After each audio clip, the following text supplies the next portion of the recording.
This is Infection, the survival podcast, recorded live on Tuesday, October 24th, 2017. Actually, episode 145.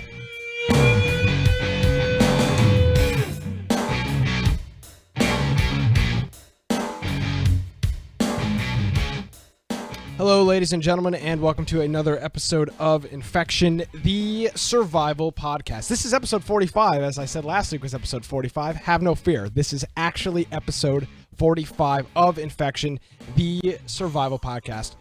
We bring you the latest news and information on survival video games, as we do each and every week. My name is Nick Craig. At Nicholas M. Craig is my Twitter. InfectionPodcast.com is the website. I thought he had screwed up the notes. That's why I said 45 last week. But why would I assume that my wonderful I assume you're saying 145 and we haven't lost 100 episodes, right? What? You're rounding it. You're saying 45. No, 145. 145? That's, yeah. Okay, I just want to make sure. Yeah. Well, I mean, who cares? Yep, this is the real 145. It's a conspiracy theorist that last week was the actual. Yeah, episode 45. Welcome. Yeah, we're gonna start jumping around episode numbers. Man, I wonder what was going. Were we the H1Z1 podcast episode 45? I feel like we were. It's on YouTube. I mean, I could find out really quick in the playlist. Yeah, I'm thinking like 45. It was probably The Earth is Flat. Yes. Welcome to Infection, episode 45. All right, so episode 45. It was the H1. It was our final H1Z1 podcast. Wow. I wish I had that queued up. It was episode 46 that we went to survival. Wow. So you know what? I botched last week so that I could reference it this week so that we could take a. I planned it all Trip out. down memory lane. I planned this all out, Brian. Welcome to the show. How are you? It's your meta thinking. That's what it is. At Boise Computer on Twitter if you want to find me, or biteoftech.com if you're looking for nerdy stuff. If you're not, don't go there. Also, if you're looking for our website, infectionpodcast.com, make sure you, if you haven't already, if you're listening to this, maybe you're a new listener, a new watcher. If you have a chance, go to our website, and on the right-hand side, you'll see Join Server. That's our Discord group. And people throughout the whole week are playing games and chatting, and it's a great place to give us suggestions for news. So if you're looking for news on there, you want to give us some news, there's a news channel, and you can post different things that we'll able to then reference so we can check them out during the week. And a lot of times those things make it into the show notes. So click Join Server. That gives you an invite to our Discord server. Once you do that, you're logged into it, and you're able to just log in with your phone or on whatever computer with your account, and you'll have access to our Discord. So it's really easy service. It's a free service, and it's really easy to use. And we've had no issues with it. I think we've been really happy with this. Well, it was funny because also make sure you look at it for apps. I'm sorry, I didn't mean to cut you off. No, you're fine. You want me to finish, and then we'll go. Yes. We'll round it. Yeah. I'm sorry. All right, and if you're looking for us, make sure you check us out on your. Quit talking. Check us out on your favorite podcast app. Also, we have a Steam group if you like notifications before the show. It's a reminder of when we're getting ready to start. Or, of course, if you're always logged in, you could follow us on Twitch as well. I think it emails when people go live on there as well. So that is it. I'm sorry, Brian. Brian is the real host of the show, and I felt left out, so I felt the need to jump in. What I was going to say, Brian. He's going to get a dock and pay here now. Yeah, that's fine. I'm the engineer. Cans.wave. Wave. What I wanted to say was that if let's take a trip. We're taking a trip down memory lane, Brian. You and I tried very hard to get our group to move to Discord originally. We wanted to be the OG Discorders, and everybody griped and complained, I don't like Discord. I don't want to use Discord. Wah.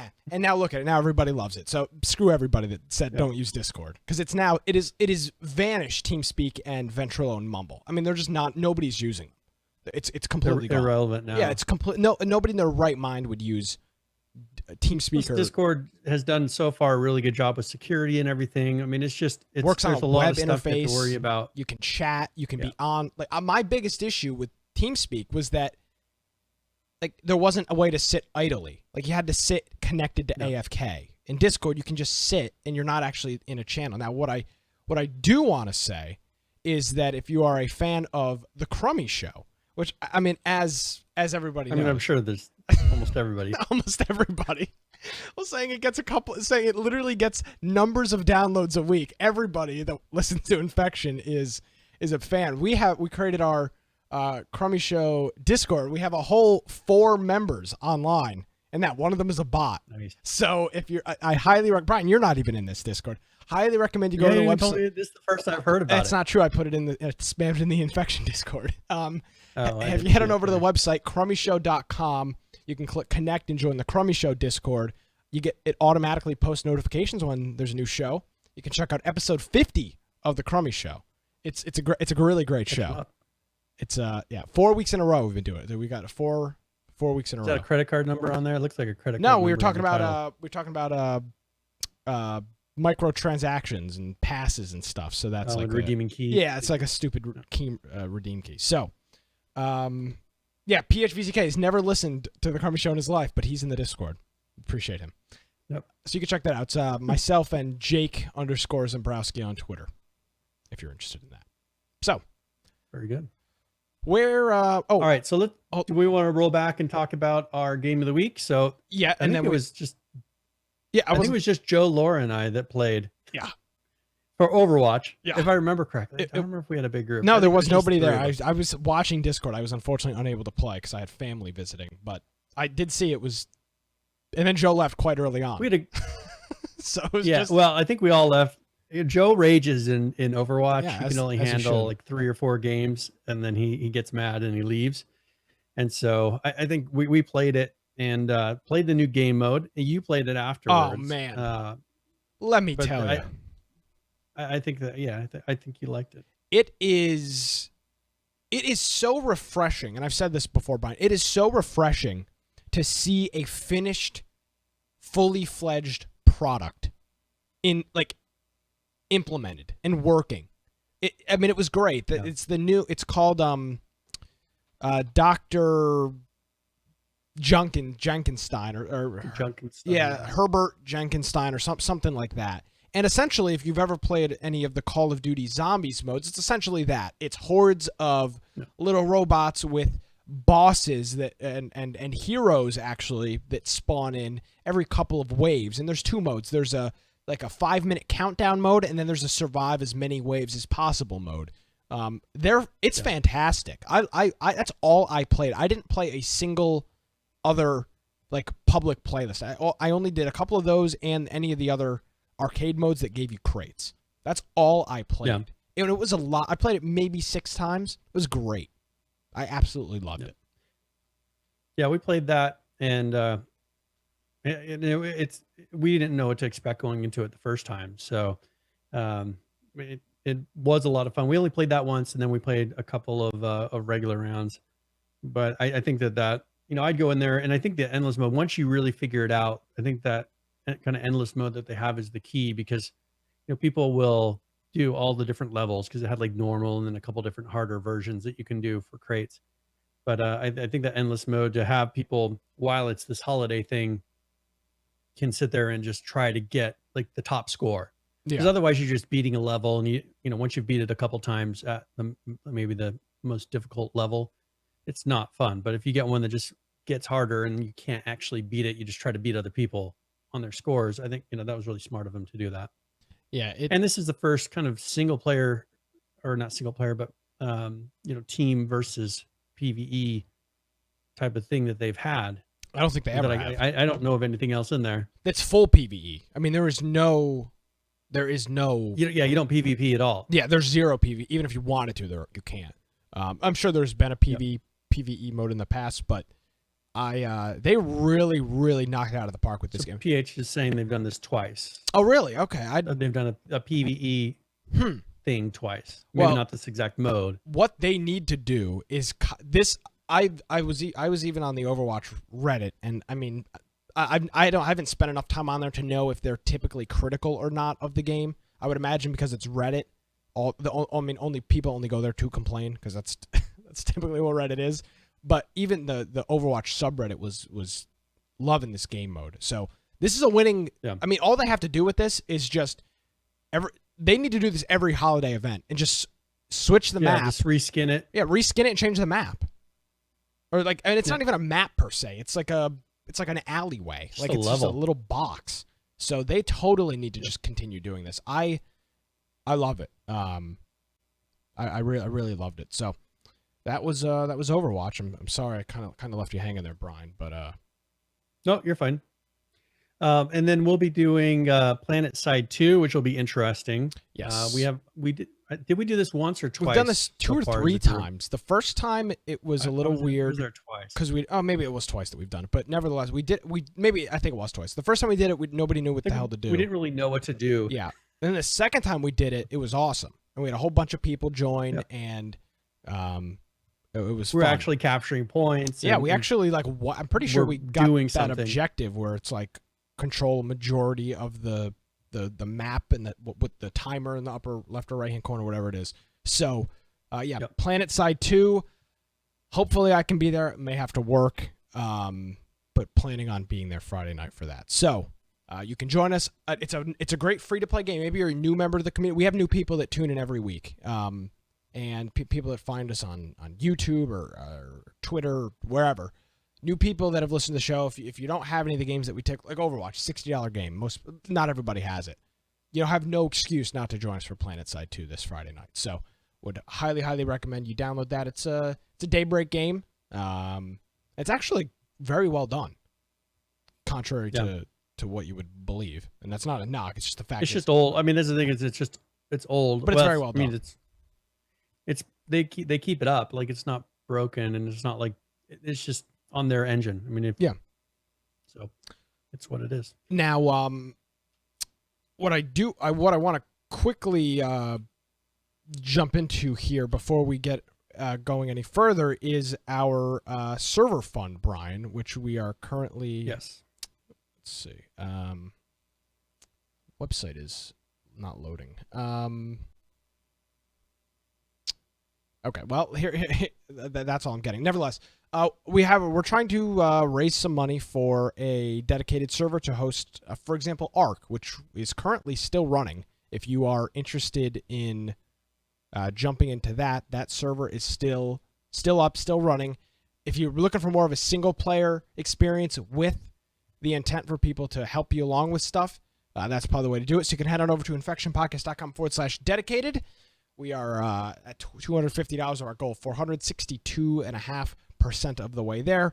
We'll hit this somewhere around the first of the year, maybe a little bit later, maybe a little bit earlier, and then we'll go ahead and get that server up and rolling. So infectionpodcast.com/dedicated, and we appreciate everybody's support for the show on that. And one other thing, Brian, I've got to give a huge, huge shout out to our good friend Judd. Did you see this on our YouTube comments? Yeah.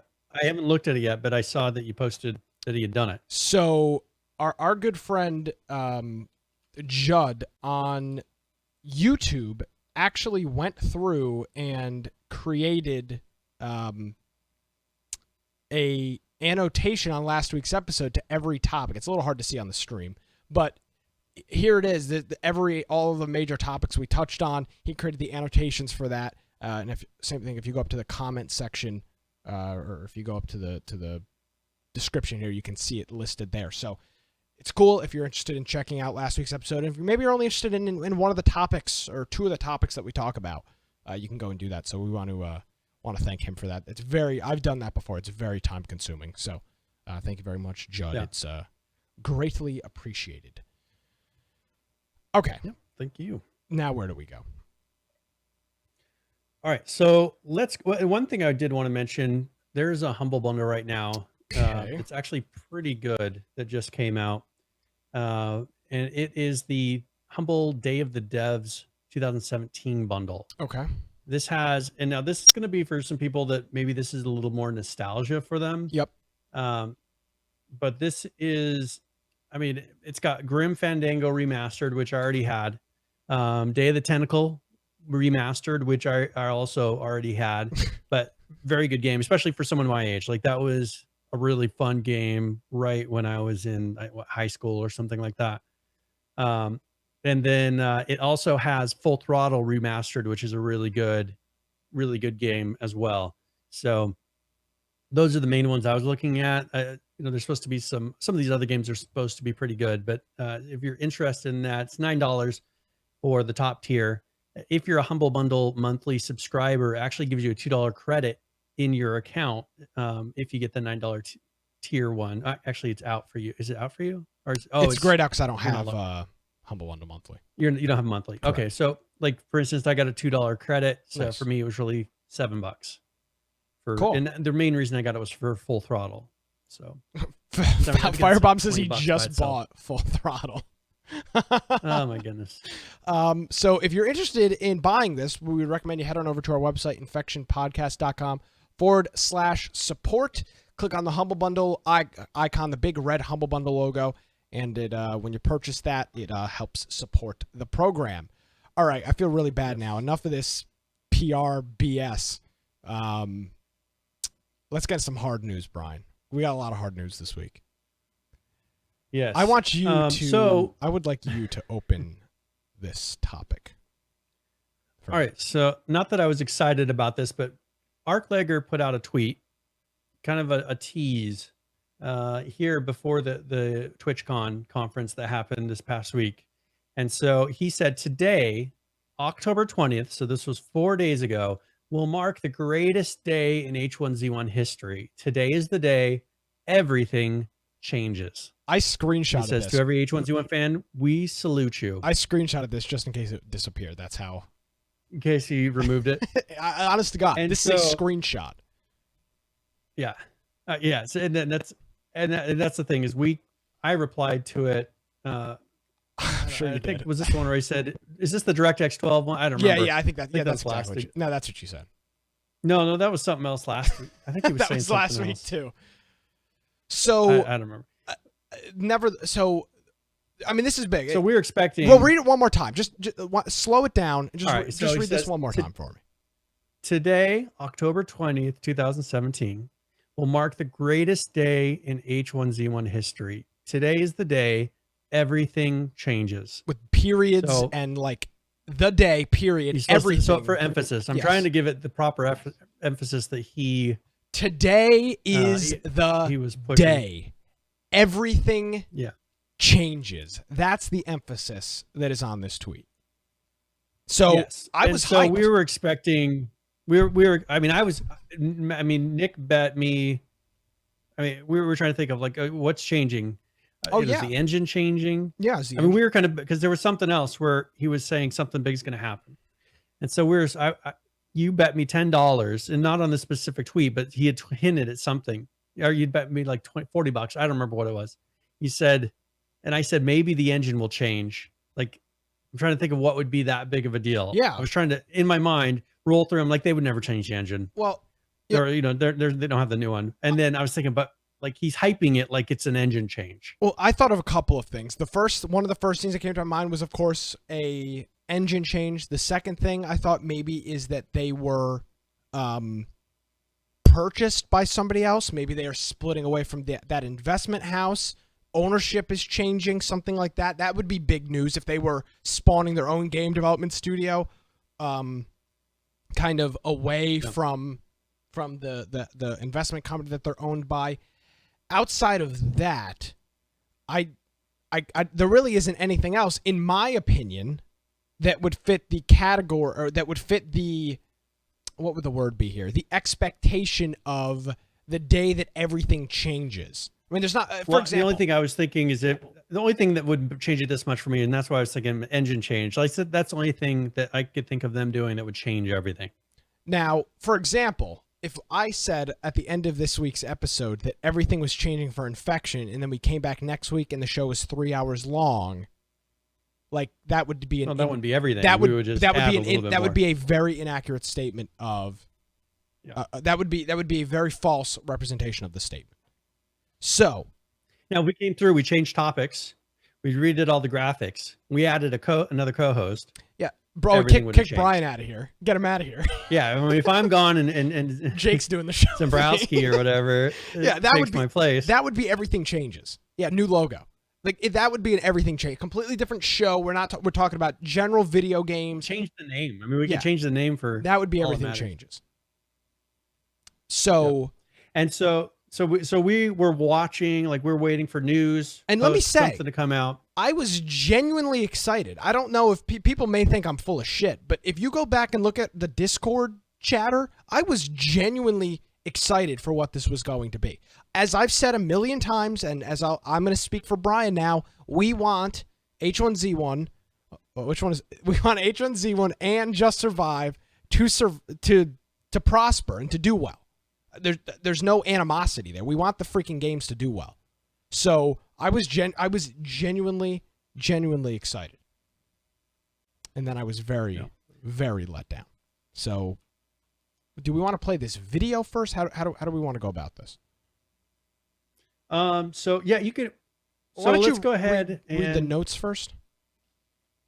Yeah, let's go because that kind of references the last part. So here's the list of changes that they said. Here's everything, right? Yeah.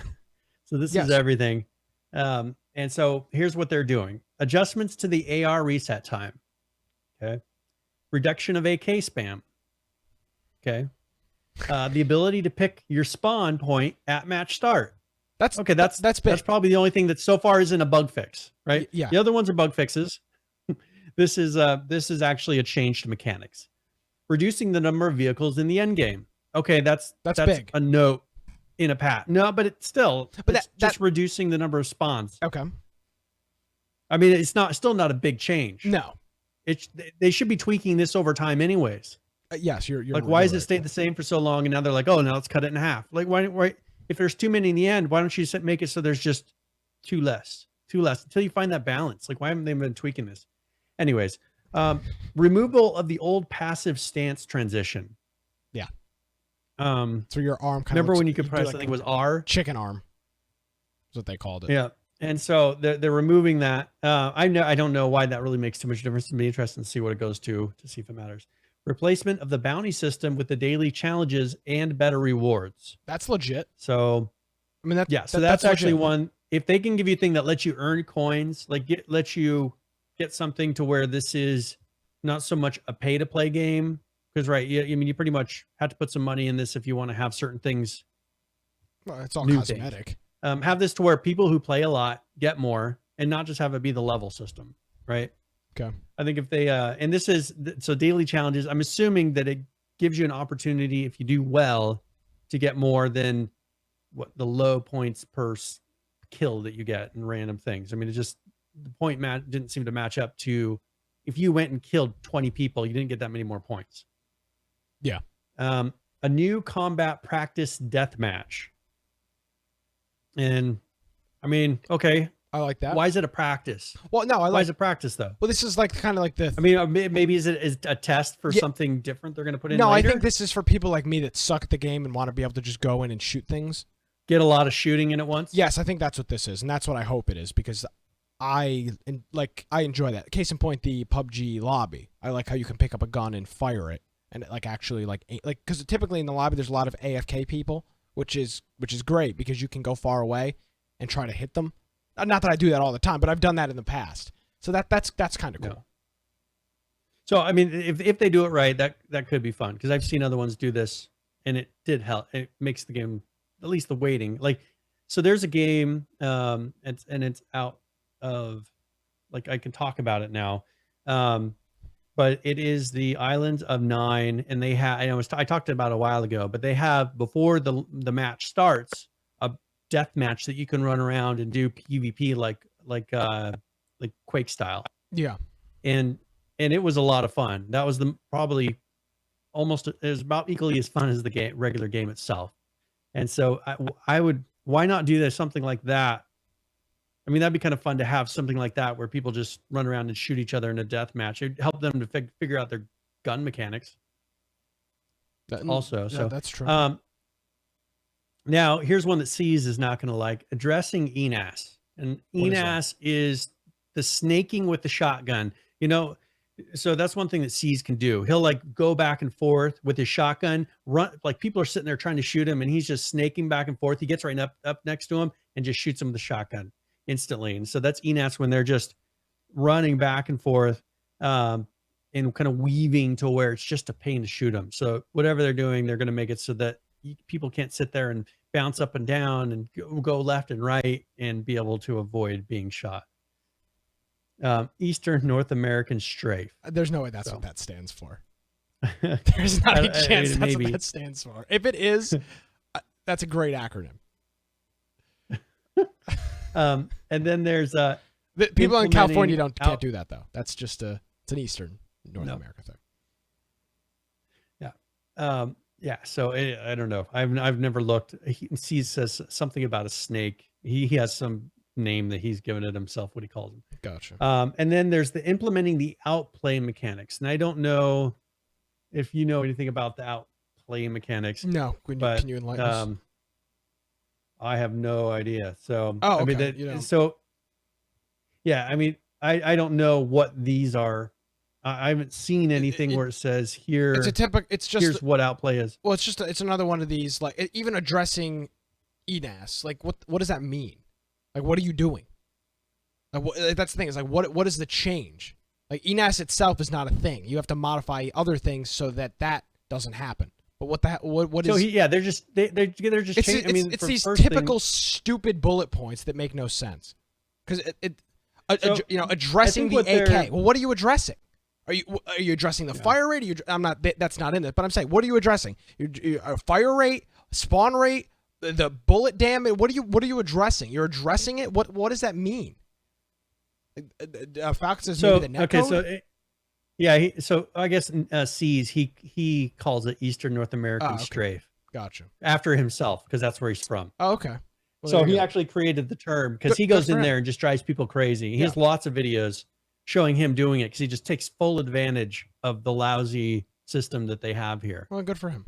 And so I would assume the outplay mechanics, what I'm thinking is they're trying to put a skill gap in, because that's the issue is right now, people that are really good, there's not a skill gap. Like people that are really good can still get killed by random shots. I think they want to make it to where skilled players actually are able to outplay somehow. You know what I'm saying? Like, yeah.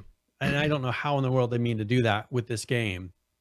I mean, letting them magically two tapping people in the head from half a mile away. I mean, I figured that was outplay enough because I can't do that. So I don't know what they're planning on doing differently.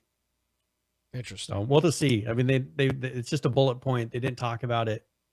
And so outplay. Now, if they may not even know yet. If we look when they get back in the office on Monday. On Monday, which so there's 1, 2, 3, 4, 5, 6, 7, 8, 9 bullet points from the announcement here. And after I was watching this live on Twitch, and I was expecting there's got to be something here, right? Be some huge. They could have a video, like something showing some groundbreaking, cool new thing they're doing. Yeah. Okay, so here's a video that shows the other part, and maybe this is what he's talking about. But here's the other thing that they announced along with the bullet points that we just gave. There is no audio for some reason on that. Unmuted. I'm gonna refresh the page. All right, let's try it again. There we go. We already have a new map in production, but I'm happy to report that we've heard some of these requests. And I'm pleased to announce that we are going to remaster Z1 in the spirit of a fiercely competitive day.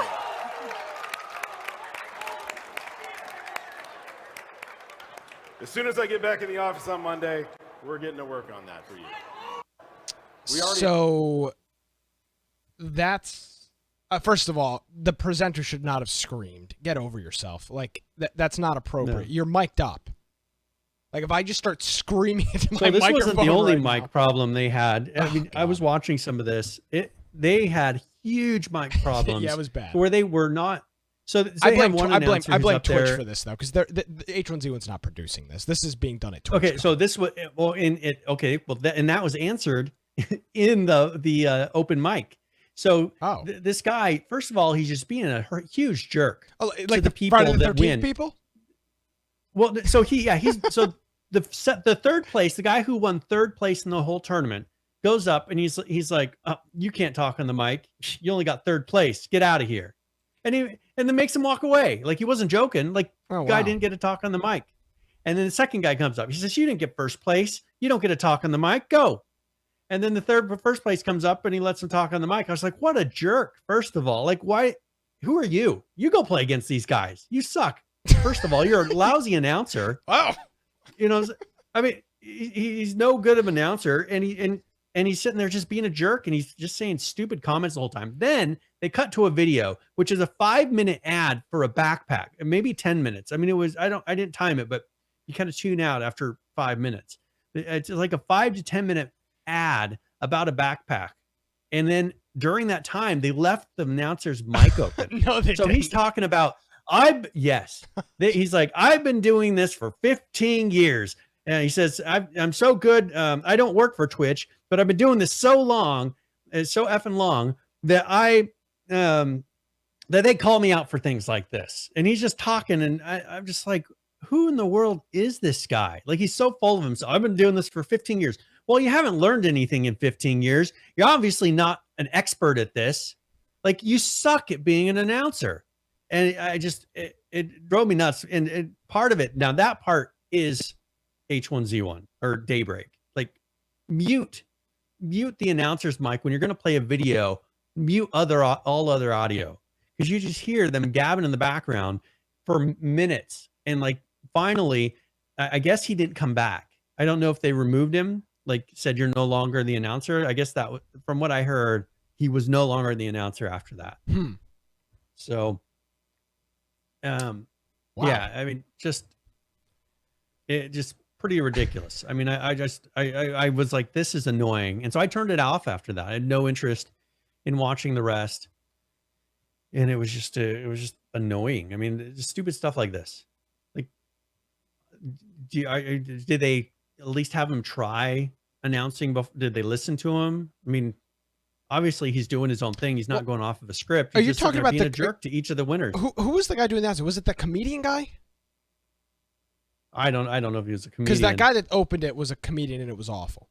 This guy was at the end, so I don't know who started it. Okay. So before we get into what we think about this. Okay, now one thing though, he said in the spirit of competition, we're going to remaster. What's that mean?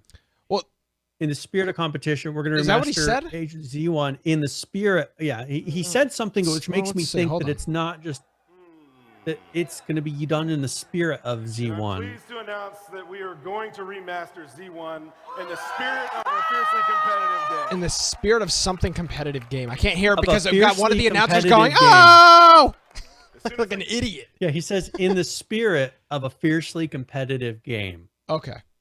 What's that? I mean, what's that mean? I mean, it means what we talked about last week. They're turning this into an esport, so they need another map. I mean, that's what that means. Now, the other thing too. Supposedly, they're doing 3 maps. I mean, because supposedly they're going to have 3 maps. Because he said we're already working on another map, a new map. Yeah. But we're also going to do Z1. My favorite. What I got out of it. My favorite part was the ending right here. Back in the office on Monday. We're gonna start. We're gonna look. Oh, yes. We're gonna. Let me back it up a little bit more. Yeah. So play that again. As soon as I get back in the office on Monday. That's so they're gonna be working on this as soon as so he gets he's back. Gonna start this on Monday. They have nothing done, except for this video. Yeah. Now Falcon makes a good point, and he says he wonders what remaster means. So there's a couple of things here. First of all, maybe it's because we're just not into the game, but the internet lost their minds over this Z1 announcement. And I'm going to be perfectly honest with you. I think both of the maps suck. I think I understand the nostalgia. I get it. I mean, we lived it, like literally from day one. We lived Z1. Yeah. And do I want to play on it again? Yes, but that was the extent of the announcement. They better fix it a lot. Well, yeah, there's a whole bunch of things wrong with it. I don't want Pleasant Valley to be what Pleasant Valley was. Yeah, every game is just.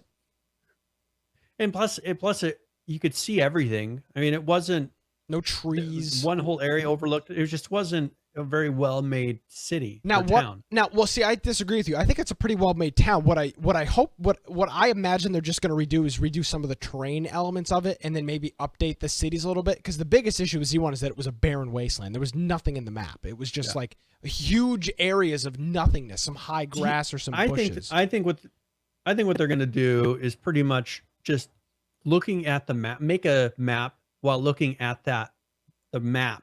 The map that you carried around. I think they're going to look at that map and make a map from that.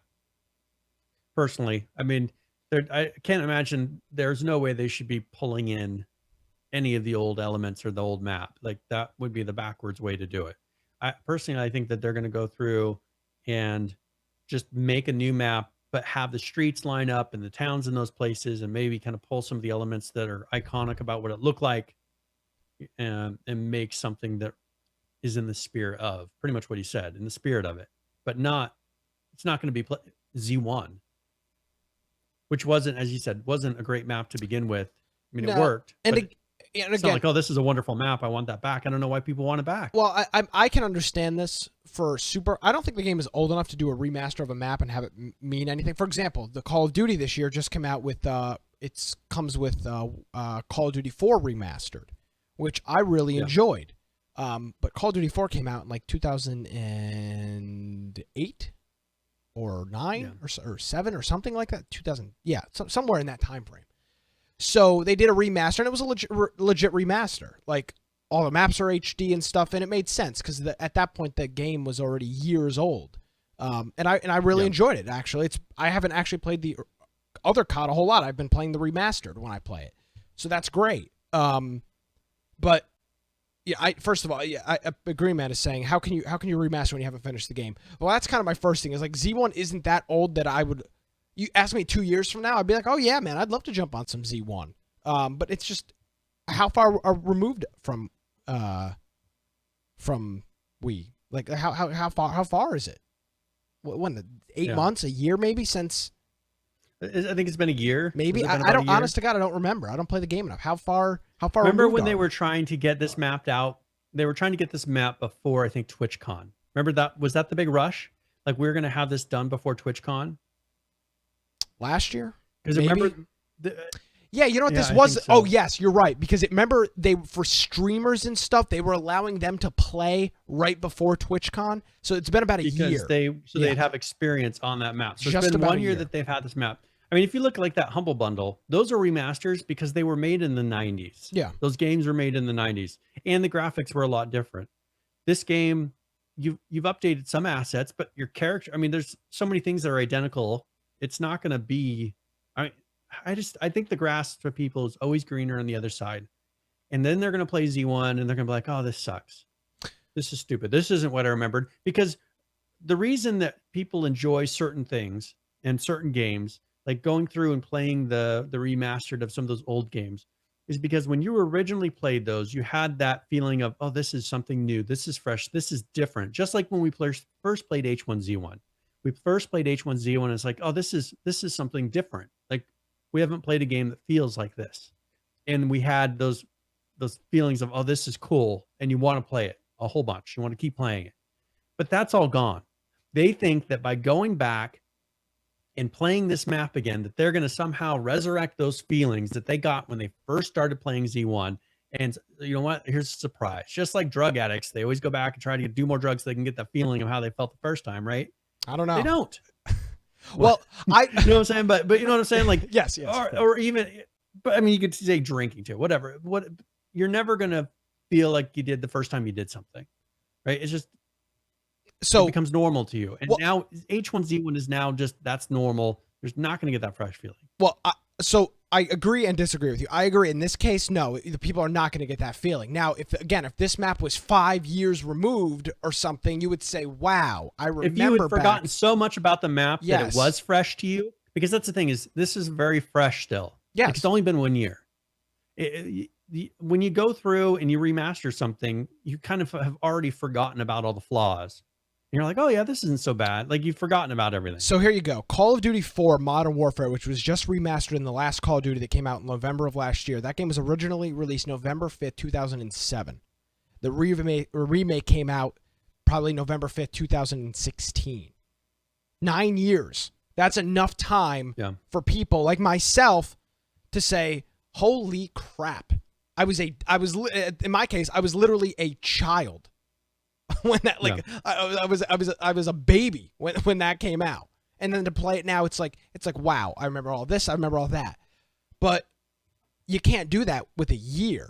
I mean, it's just not enough. A remaster, like, for example, you look at music remasters, the remaster song from like 85, and there'll be like a 2010 remaster of it. That works. that works. Well, and I've been playing, like, I bought that Wolfenstein 3D, the one that works on the modern computer. And that's a game that for me, and now this one hasn't changed at all, but I play it not because now it's not considered a great game. It was a great game at its time, but for me, it brings back some memories of when I used to play it. Like, this is, if it were a new game that was made today and put on Kickstarter, I'd be like, no way am I going to buy this game. It's not, but the only reason you play it is to remember those times. Now, it doesn't feel as good to play it now as it did when I first bought the game when I was 13 or whatever, or 14. But you get the feeling. When I first bought, no, it's nothing like, I mean, that's the thing, it's nothing like that. Like at that time, it was like, oh, this game is amazing. This game is, because at the time it was the only of its kind, right? And it was a new feeling. And that was when I first got a sound card. I mean, this is going to age me, but I just had gotten a Sound Blaster sound card. Thanks. It just gotten a Sound Blaster sound card because those were new as well. Like you just had your in computer speaker that would beep. And so I got a Sound Blaster sound card. And so when the doors would open, it would go. Got my it sounded just like that. Got my sound card right here. Yeah, it was nothing like that. And so like all that stuff, feeling that was something different, new and fresh. Probably somewhat like when we played H1Z1. Yeah. And that kind of a mechanic and that kind of a game was fresh. None of it is fresh anymore. Now it's all old. It's all old. It's stale. People are not going to get new feelings out of this. Yeah. See, that's the difference between a refresh. And so here's the thing, and I'm going to totally go off on a tangent here because I want to. It's my show. This is the luxury of being on a podcast. You can do things like this. I did the same thing on the Crummy Show. Call of Duty. I buy it every year. People give me crap for it. This year, Land Gun has really gotten me all up in arms about Call of Duty, and I'm going to be spending a lot of money to play it this year because I'm mentally deranged. But I look back, and when I play the Call of Duty 4 remastered, it sucks. The remaster. You know why it sucks? Mm-hmm. Because I can't recreate me being in, I don't know how old I was, playing with my friends that I grew up with. Like that's at least in my case with the remasters of these Call of Duty games. That's the only remaster I've ever played. I'm not old enough to be playing remasters of games for the 80s because it's irrelevant. I don't know what the original was like. But though that remaster, it's bringing me back to the time when I was playing that in 2007 or 2008, whenever I was playing it. That's the difference. Yeah.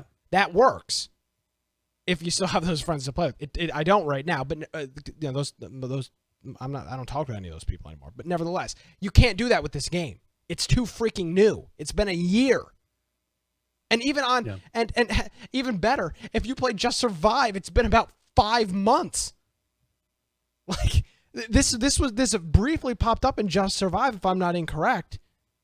Like you could play this not too long ago on Just Survive. Maybe 6 or 7 months ago. So yeah, they just took it out. I mean, it was in the last couple months. Okay, 5 months that they swapped it. Yeah. So, like, it's not that far removed, and PH sent a tweet here from Anthony, who was the one doing the announcement here, saying this was tweeted 2 days ago. More information on the Z1 remaster after I have a chance to catch up with the team early this week. Let's shoot for Wednesday.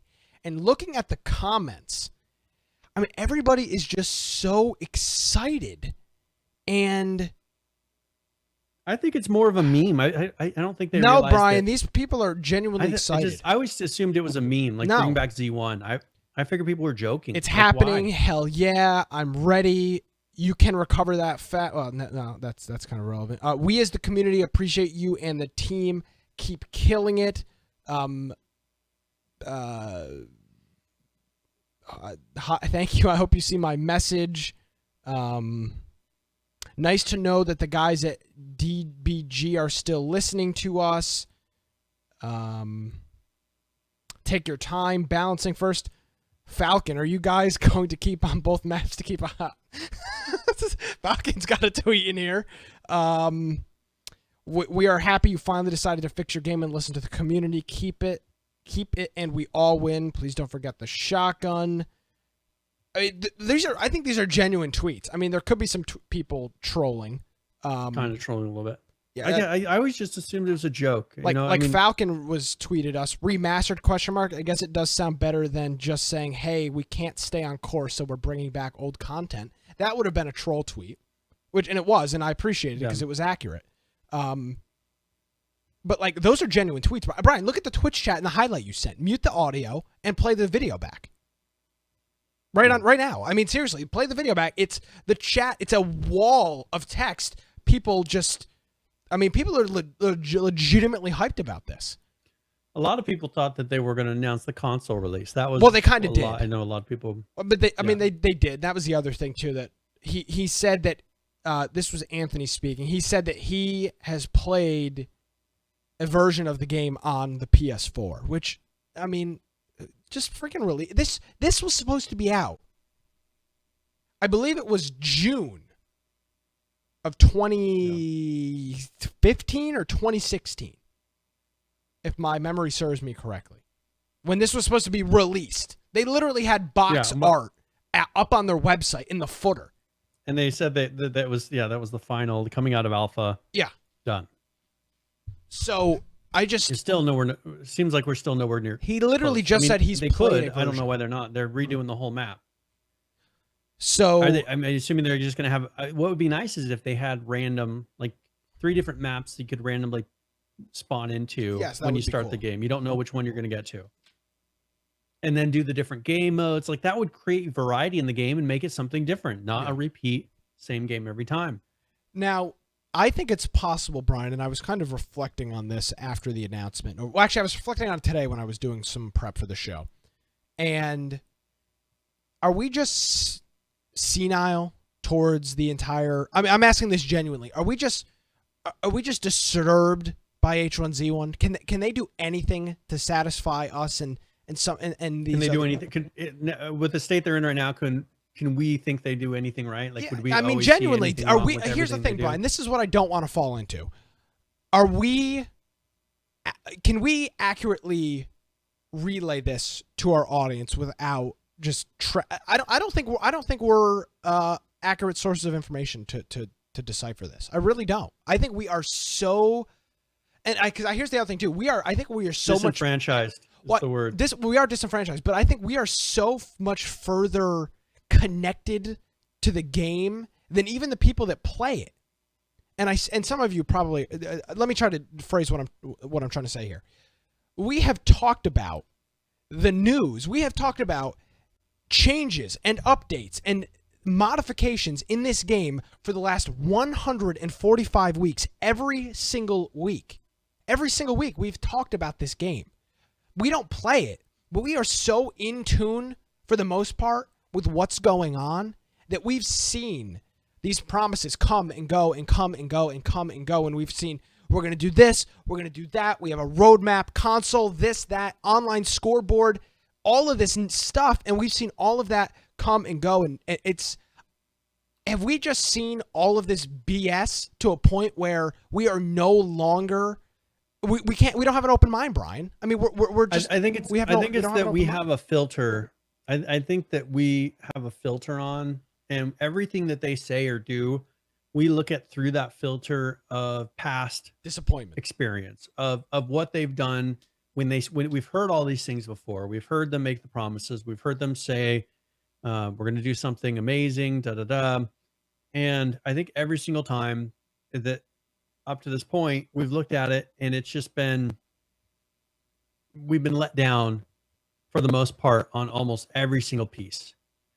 And so I think that for us, we look at it and they say, oh, we're going to do all this stuff. We're going to do this new map. Okay, well, we're still like when you go into the game, there's still mechanics and things that have been wrong with it since day one that they haven't fixed. Yeah. I mean, I just look at those things and it's just like, well, if they're not, why are they announcing new things when they haven't fixed the old things? I mean, that's my take on it. I still don't find the game enjoyable anymore. First of all, because of hackers. If you want to say here's the day everything changes, is we found out a way to cut out the hackers, like to really make a serious dent in the hacking. That we're going to implement the new technology with that's coming out in this fall update of Windows to be able to, see when people are using ESP, or at least try to detect or block the ability to interact with the application, things like that. But no, they're saying, oh, we're going to make some tweaks to the AR and AK.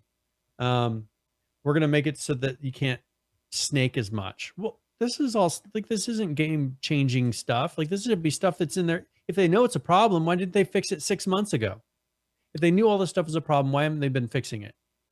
Sirth, like they save up this stuff for an announcement. Twitch, fix it. Well, Sirth in the chat is saying the announcement was pretty underwhelming compared to the hype. You're spot on there. And I think that's the key to note here. And Brian, remind me to get back to it. I want to announce the 3 top winners before we move on to the next thing. But that's, I think, the key here. When a tweet goes out by Clegg, can you look at his Twitter? What is his role now? He's like a lead. He before did like audio and video stuff. He is now like a senior game developer, designer, or something like that. He's senior game designer for H1Z1. Yeah, he has been promoted in the ranks where he is, and good for him. I mean, good for him. But when he puts out a tweet that says, today, October 20th, 2017, will mark the greatest day in H1Z1 history. Today is the day everything changes. To every H1Z1 fan, we salute you. And then that's the announcement. The Z1 remaster is cool, but it doesn't fit this tweet. It's not the greatest thing that's happened to the game. What the hell? What is it? Hasn't nothing. It hasn't even happened. You know what would have been a really? You know what would have been? You know what would have been cool? How Brian? about releasing it? That would have been. Yeah. You want to talk about the greatest day in the history? You know what would have been great is if they kept that completely contained, completely quiet, and then dropped it right before TwitchCon. Showed it off right there. Like that's the thing is, I don't think they understand, and this is something that they've done in the past quite a bit. They think that announcing something is as valid as actually doing implementing it. And it's not, because a lot of times they've announced many things and never gone back to them. And they've never then addressed it, even saying, oh, we didn't do this, or we've changed our mind. Like there's things that they said they were going to do a long time ago, and then it just dropped off into nowhere. So for me, you saying you're going to do something means absolutely nothing. Like I'm a person to where even with like an apology or things like that, like I'd rather not hear an apology. I would rather not hear an apology, because to me that's pointless. And maybe this, this is my mindset. If you want to truly show me that you are sorry for what you did, you'll just not do it again. You'll change your actions from here forward. Don't tell me you're sorry, because if you turn around and say you're sorry and then do the exact same thing again, the apology means nothing. And so if you want to show me something, if you want to prove to me anything, just do it. Show it with your actions. And that's one thing they've failed at so much, is they do not show things with their actions. They think that making a press announcement is as valid as actually doing it. And it's not, because they've failed so many times that their words are meaningless now. So, and when have they don't surprise you with anything. I mean, they did surprise us when they released that map earlier than expected. Yes, remember, this map, they did it much earlier. I mean, if they wanted to really blow the socks off of people, as you said, they should have said, check out the Z1 map. Even if it was only a quarter done, like they had main points of interest done. PV. Like, what if even if PV was done? Christ, just put a goddamn wall around PV. Remastered. That would have been, and you exclusively played at TwitchCon. That would have been great. That would have been a fantastic idea. But clearly nobody in that company has any sense about them, because that would have been a great thing. Because I mean, other games That would have been true marketing, rather than saying we're going to get everybody excited with words, yay, and then we're going to say more words, yay. We have nothing in our hands. We're going to work on a Monday morning. Day because nothing has changed. Monday morning. Well, how's this the greatest day? The greatest day is when nothing happened. Nothing happened that day. Except the tournament. Right? Yeah. Nothing actually happened. No, the tournament started. I mean, that's it. Well, and I think that was maybe, and again, how much of this is whatever, say whatever you want. Is this, Brian, a situation where we've read too far into the tweet? This doesn't say there's going to be big news. It's just big day in H1Z1 history. And technically, with the tournament, with the tournament here, is it not, an H1Z1 history day?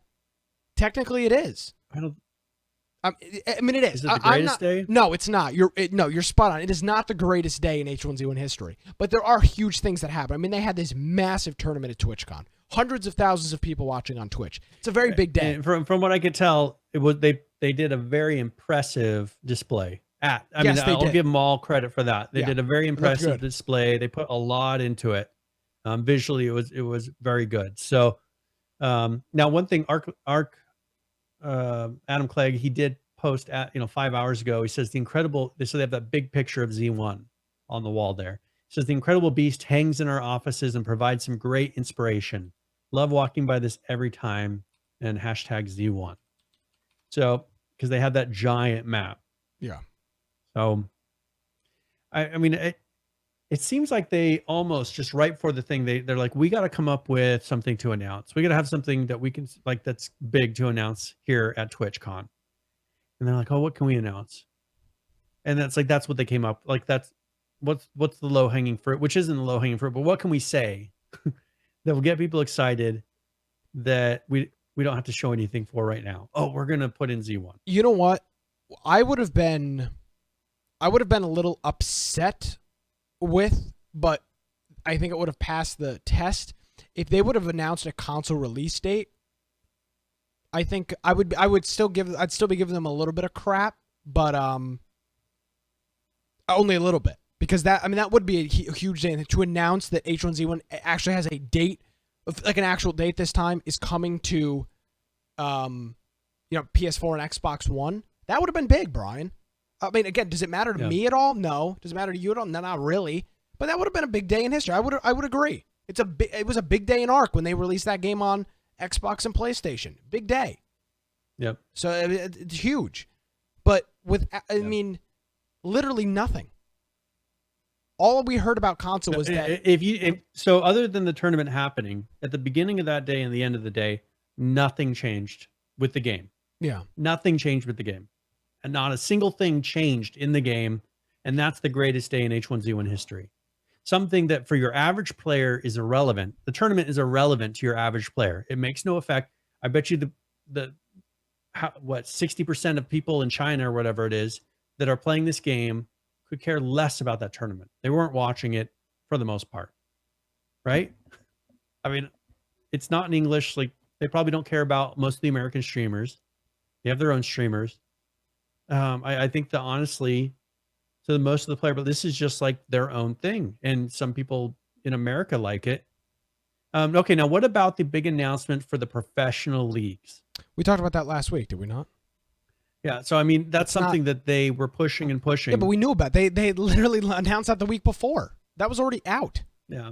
Like, that's not news. I mean, just okay, then nothing that day was really I'm looking at the show notes. We talked about this last week. Yeah, this was in their renamed thing. This blog post was dated 10/13, and they talked about all the links, the change of the name, and then there's a link in here to the H1Z1 H1PL, which they announced, the Pro League, professional league. So okay, so yeah, I mean that's so. I don't know. I think they just got to make it feel like a big thing because they want money to be behind this. They want that league to work out. They want professional game. They want it to be like League of Legends, to where there's just a huge amount of money in it. They want it to be worth money again, because I think they're dropping off, and I think they feel like this is their last hope, that they can hold on to tournaments being played on this. Then people will watch the tournaments, and then they'll want to play it again. But I don't know. I'm beyond frustrated. Okay, do you think this is a little bit like, was it Outlaws? What's that one game that they had? They No were Man's pushing Sky? so hard. No. It's the one that is like Overwatch in a way. Breakers. Not Lawbreakers? Lawbreakers. Yeah, next. Do you think this is a little bit like Lawbreakers? Lawbreakers is a game that has very, very, very few players, correct? Yeah, they went balls to the wall at PAX East with that thing. Holy crap. They owned a third of the show floor. Was Lawbreakers. Yeah. But the thing is nobody's playing it, but they're putting so much money into trying to make it look like it's the hottest game out there. They're trying to push it like everybody wants to play this game. They're putting so much money into it. But when you go to the lobbies and there's 10 people in the whole world playing the game at one time, yet I saw even here, even at TwitchCon, they had a huge banner saying Lawbreakers. Like everybody wants to play it. There's 10 people. The number of people it took to hang up that banner is the same amount of people that are playing the game right now. How in the world is that? But hold on. But you're missing the point, Brian. That's excellent marketing. That's how you market. You make Brian. You're losing money. They're never going to get that money back. Doesn't matter. This is Nexon. They've got money coming out of everywhere. You are completely off base with this. That is how you think that this game is popular. They are creating an artificial demand for this game. They're artificial demand and artificial hype, and if it works, it's going to be excellent. It's not going to work. to. That's the thing. Is it?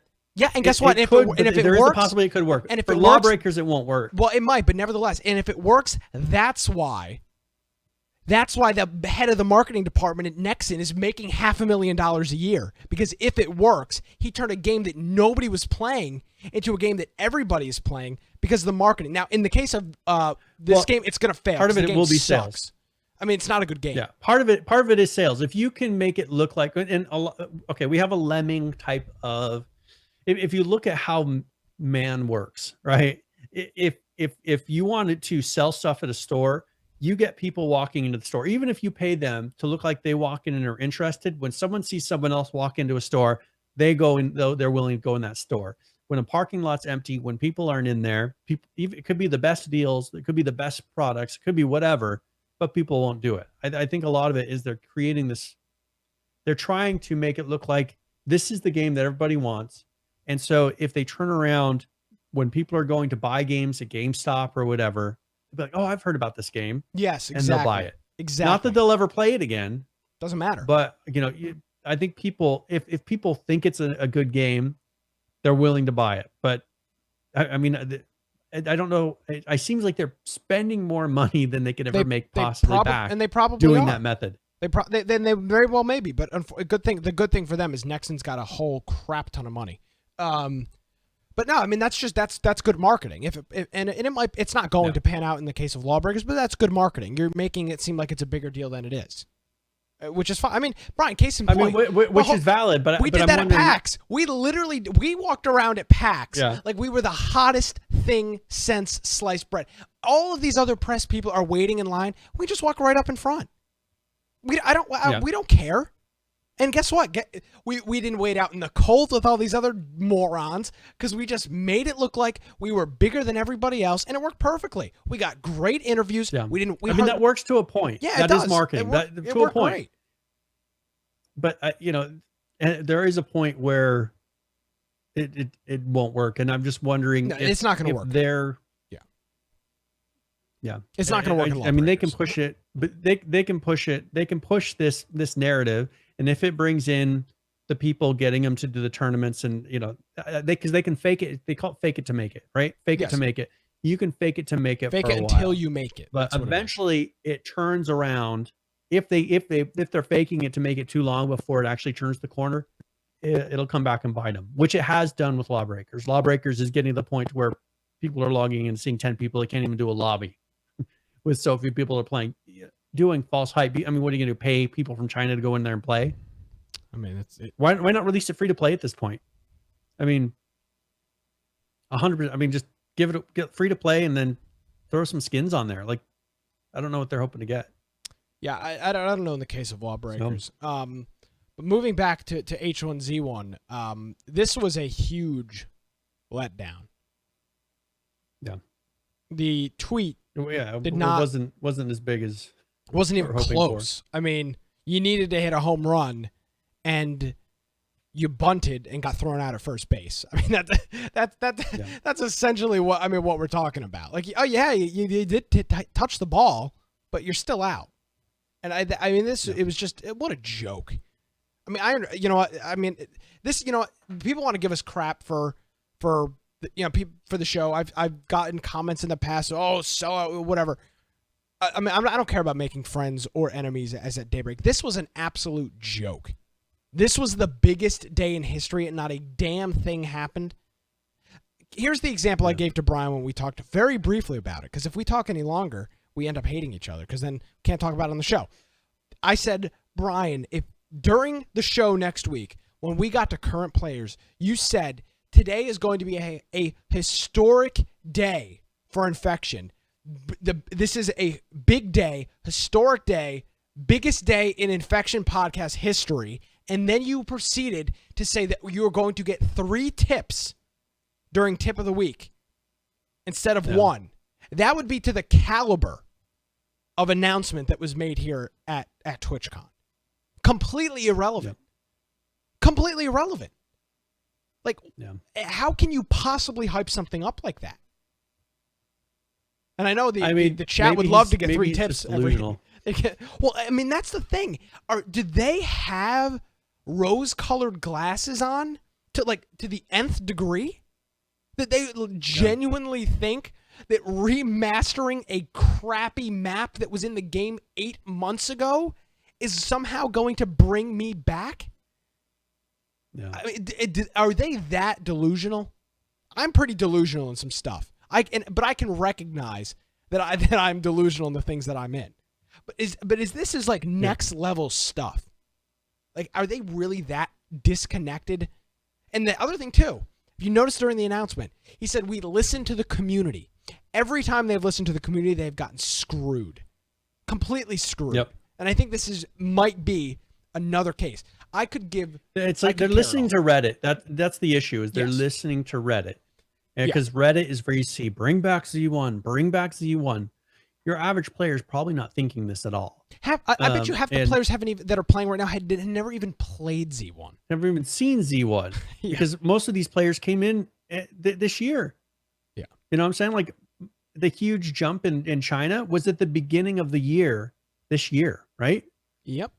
Wasn't that when it jumped up? I think I believe so. Yeah. So like 70% of the player base hasn't ever seen Z1. So they don't have that nostalgia. They could care less. It's just going to be a lousy map to them. So I don't know. Okay. Do we want to announce the winners first? Okay, so go and do the announcers, and then we'll announce the giveaway. Yes. So I'm going to botch the names. I don't do very well with names, but there was 3 matches, and the winner with 7 kills. So this Razarar or something like that, whoever this is. Razar, whatever. Won all 4 games. Or excuse me, all 3 games. And then won the total. And then won the total tournament, taking home $80,000 with that. So 4 kills, 6 and 7. Coming in second place. So they just added the score up. So the first game he got 4 kills, and then he got 2 more kills, right? And then he got 1 more kill in the third game. I'm sorry, you're right. So 7 kills total. I'm just trying to read it. It's just a weird. It is. You're absolutely right on this. Noble monster essentially. 50,000. Second place, 7 kills, and then third place, 1 kill. 1 kill. $30,000 Apex Shay. And then the person in 4th, Gates Memo, had 10 kills and came in 4th. Yep. So I don't know. I mean, and this is the issue with this type of a game though. It's not about, and this is what they have to figure out how to get around this, because these other games that are on this level of competition don't have this issue. Here's a game where you can hide almost the whole game and you'll get 3rd place from hiding. To get 3rd place, was that $30,000? Yeah. You could get $30,000 from hiding in this game. Apex got came in 9th in the first game, 5th in the second game, and then 3rd overall. So he did not kill someone for 2 games. 3 games. He got 1 kill in one out of the 3 games. So I'm saying, so 2 games, he didn't even get a kill. Yes. And yet he got 3rd place in the whole tournament. What does that say about your game? It just makes, this just looks, the thing that makes it so ironic is that the person in 4th got 10 kills. 10. Yeah. And somehow they came in a spot lower than the person in 3rd. I mean, just it's really pretty unbelievable. Yeah. So, well, that's the thing is, how are they going to get around that? How are they going to change this game to where because look at CS:GO, you have to get kills to win that game. Most other games in this genre, or that they're trying to aim for in having this whole competitive league thing, you have to get kills. I mean, do they pretty much make it to where standing matters the least as far as how long you last? Because I think that's the only way they're going to get around it, is by making kills matter. Kills have to matter. Right now, how long you last and hiding and all that can get you $30,000 just as easily or more easily than getting 10 kills in a tournament. Because that guy had 10 kills and he lost to a guy with 1 kill. Yeah. No, you're right. So congratulations to the winners. The video work on the tournament was actually pretty well done. Now, one thing, Okano says hiding is part of survival games. Though this is not the survival game though. This tournament is their PvP CS:GO arena. It's Quake. It's not. Yeah, this Doom. Is not their survival game. H1Z1 is no longer a survival game.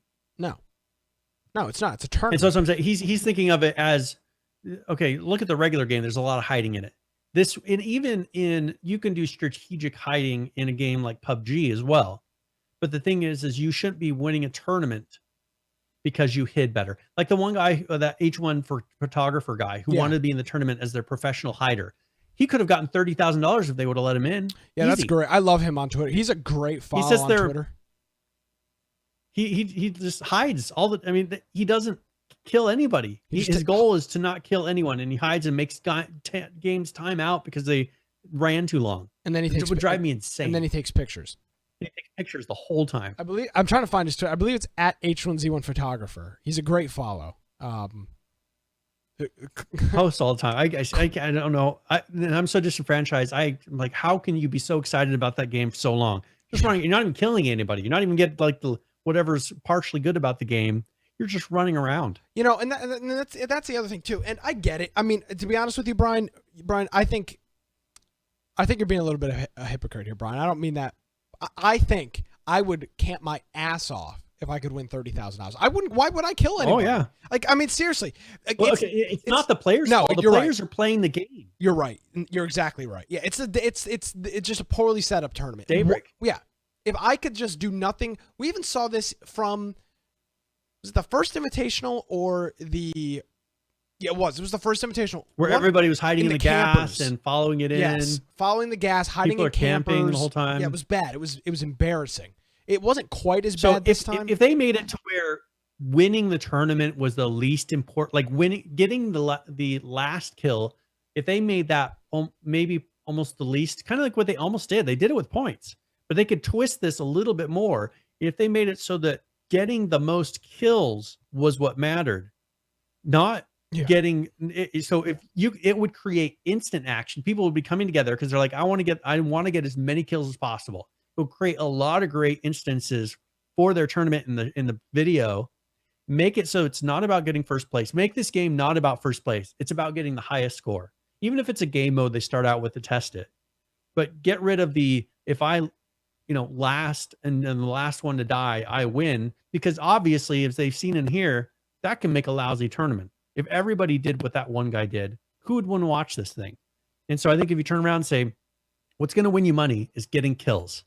Even if you die halfway through the game, but you got almost all those kills for the first half, that you would win the tournament. Like, that's how I think it should personally work. I think they'd be a lot better off. They need to do something. They need to do something. Okay, so Okana, he's referring back to this movie I assume he knows about the movie.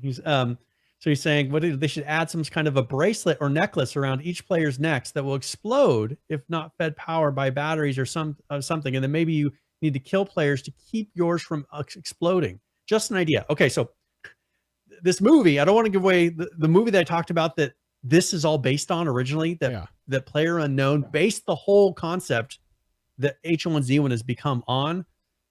Thing that drives the catalyst that drives the whole thing is they have a neck thing on that has an explosive in it.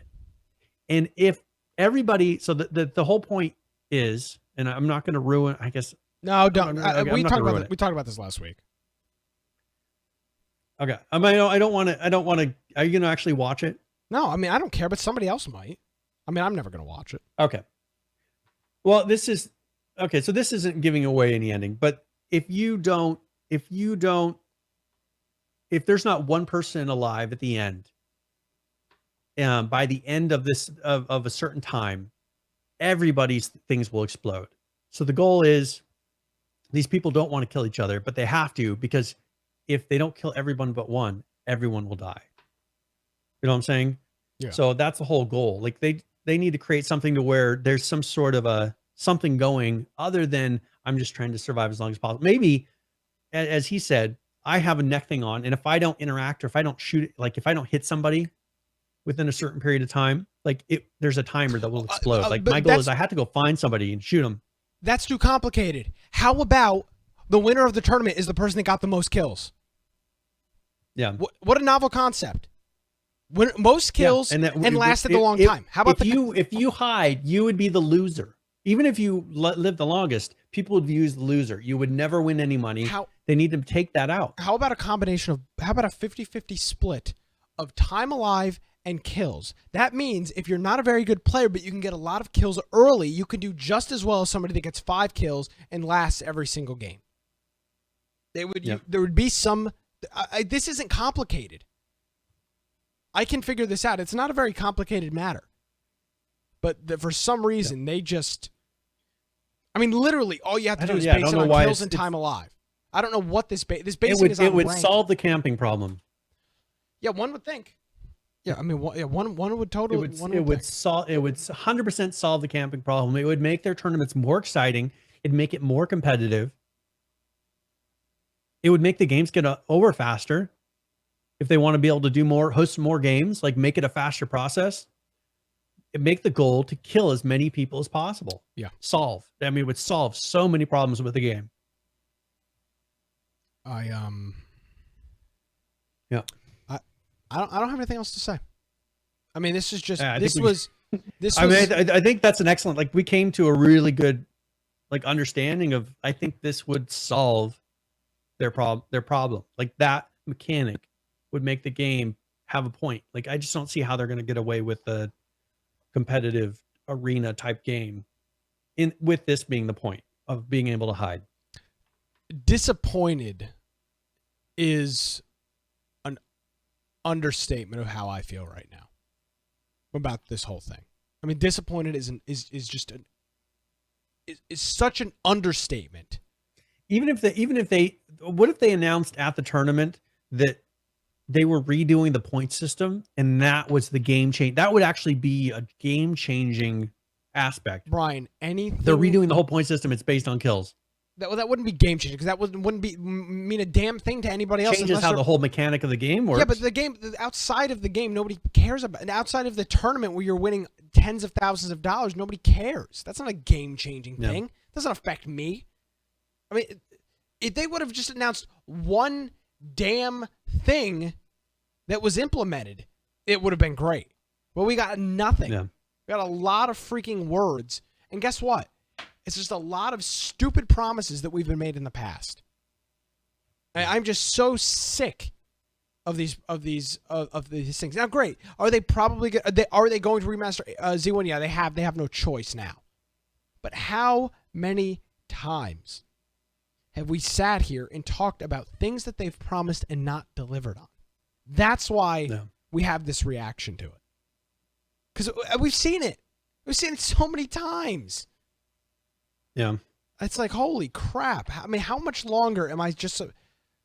Now I'm supposed to be excited? Like you lost me I think years if ago. they can turn around and start delivering results, They're if not they- if going they to, Brian. provide something, It's not going to happen. Then that will change my mind. It's not going to happen. They have been given every opportunity. Now, you know what? They may be able to do something. And I still hold the mindset that if they properly implement Just Survive, the base building system, well, they've already screwed that up by introducing the shack back.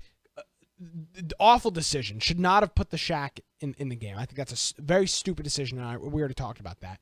But if they can just implement those main features of Just Survive, I think we'd be in decent shape. But I don't see myself playing either of those games for any substantial time ever again. Or I don't see anything I don't know what they could announce to pull me back into to those games. And I personally, with almost anything they could announce, the hacker problem for me trumps all of it. The fact that I go in there and every other game I see a hacker, and that's me. I could have said every game. Me unexaggerating it is saying every other game I see a hacker. That is unacceptable. Yeah. Every other game. I mean, how many hacker? I mean, does that mean there's 25% of the players are hackers? You know, just as far as percentages, I'm going to see one, and that they're running around finding me because they've got ESP. I mean, just no matter. There's a lot of things that they could do, and the fact that they can't address that. And this is something we talked about in Discord. People didn't understand. I was showing them pictures of the head guy in charge of cheats at H1Z1, showing them that he has to actually log into. Oh my God! his Yeah. computer. Do you have that? Probably not. I'd have. I mean, I don't know if I'm finding it now. So he actually logs into a client and it sits there and runs the bans throughout the day. He actually has to log into a game. That's what it looked like. And run and ban people. Yeah, that's what he does. Yeah, it looked like it's so ineffective. He had a game open. He was at the home screen and there was like a terminal window open, like an overlay, and it was just like banning player IDs. It was just it's like in Arc or whatever when you hit tilde and it brings down the console. That's essentially what it was. Running the commands there to do the bans. Like, why isn't this automated? Yeah, it should be to where there's a script running on the servers. Bans. Like, you get 100 bans a second. His was doing a ban every ban. There's a lot more cheaters than that. You gotta be moving. What is come on. What is PUBG's anti-cheat called? It's yellow. It's not BattleEye. Oh, it is BattleEye. Yeah, I want to just verify because we follow them on Twitter. They tweeted something this week. They banned like 60,000 people over the weekend, or 60,000 clients over the weekend. I mean, that's legitimate banning. They'd banned 20,000 on Friday, and I think that then they released a tweet Sunday morning, and it said, "Update. This number is now 60,000." So they literally banned 60,000 players in PUBG on like over 2 days or 2.5, 3 days. I don't know how long. And Fortnite is going to be using BattleEye as well. So I'm hoping that at least with PUBG, Epic starting to use BattleEye with Fortnite, they'll create an awesome integration and start implementing some awesome anti-cheat, and then we'll see that really good anti-cheat implemented into PUBG. The issue is H1Z1 will never see any of that. No. H1Z1 has their own engine. They have to create everything outside of like implementing with BattleEye, and everything that they have to do has to be done by Daybreak, other than the BattleEye client itself. And so I don't know. I mean, we just have to trust them that they're doing it right. I mean, the fact that I see so many cheaters, are they constant cheaters on the game? I mean, I don't know if they're doing it right. If we see that PUBG bans a lot more than they do, then possibly they're not doing something right. Well, and the other thing to note, I mean, there is 2 million people playing PUBG. Yeah, I mean, the numbers are couple hundred thousand, 40, 50, 60,000 playing. But I don't notice constant cheaters in PUBG. They're there, but I don't notice them. It's not. I don't feel like I'm constantly getting teleported, or I know that that happens. Yeah. Okay, let's move on. I mean, there's nothing here to talk about. Okay. It's just so. All right, so It's just upsetting. I think that's what it comes down to. all right, so I'm going to start this points raffle. So this is going to be a 30 points raffle. So pretty much, if you've been listening, I mean, we've been talking about H1Z1 for an hour and a half. Yeah. So if you caught half of that, you should have enough points to be able to do this. I'm going to be giving a copy away of Lakeview Cabin Collection, and I'll put a Steam link in here. This is an indie pixel graphics horror survival horror game. It has very positive ratings. It's worth $10. So if you're interested in it, it says delve into the diverse world of horror movies in this 2D action puzzler. Nothing can prepare you for the R-rated challenges you will face. So if you're interested in that exclamation point giveaway, and we will give it away here probably in the next 20 minutes.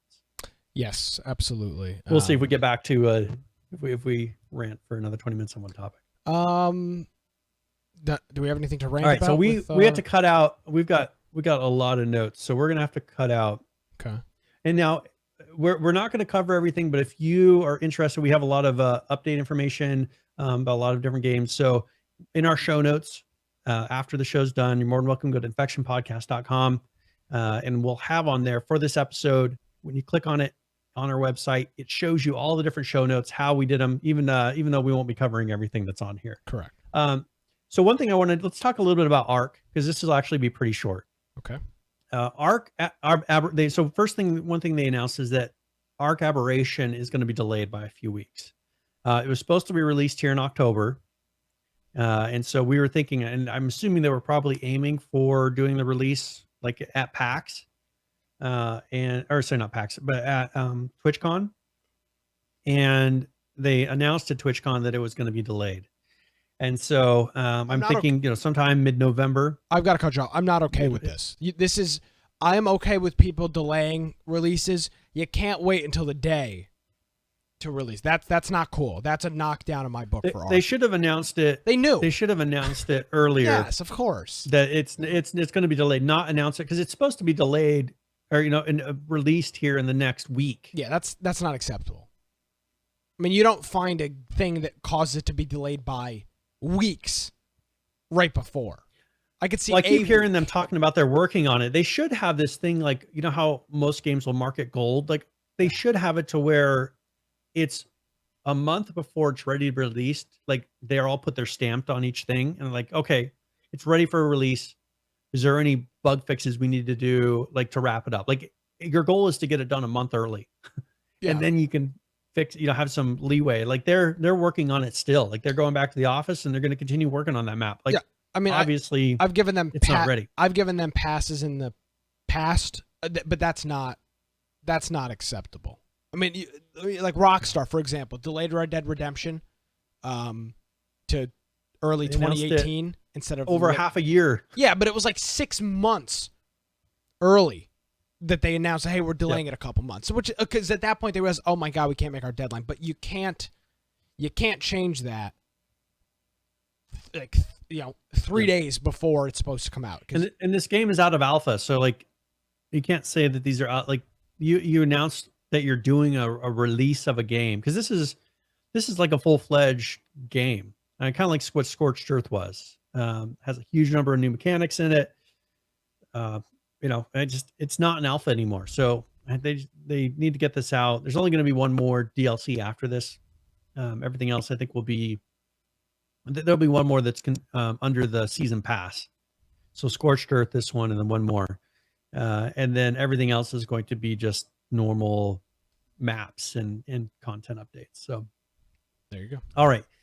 So as far as 273 or 272.3, and this was released on the 20th, so 4 days ago, they said they optimized ground clutter rendering, saving significant CPU and GPU performance. They re-added in that HDR support in the options menu. They were having an issue with certain resolutions and it not working correctly. So they got HDR back into the game. They added 2 additional aberration cosmetics to Season Pass.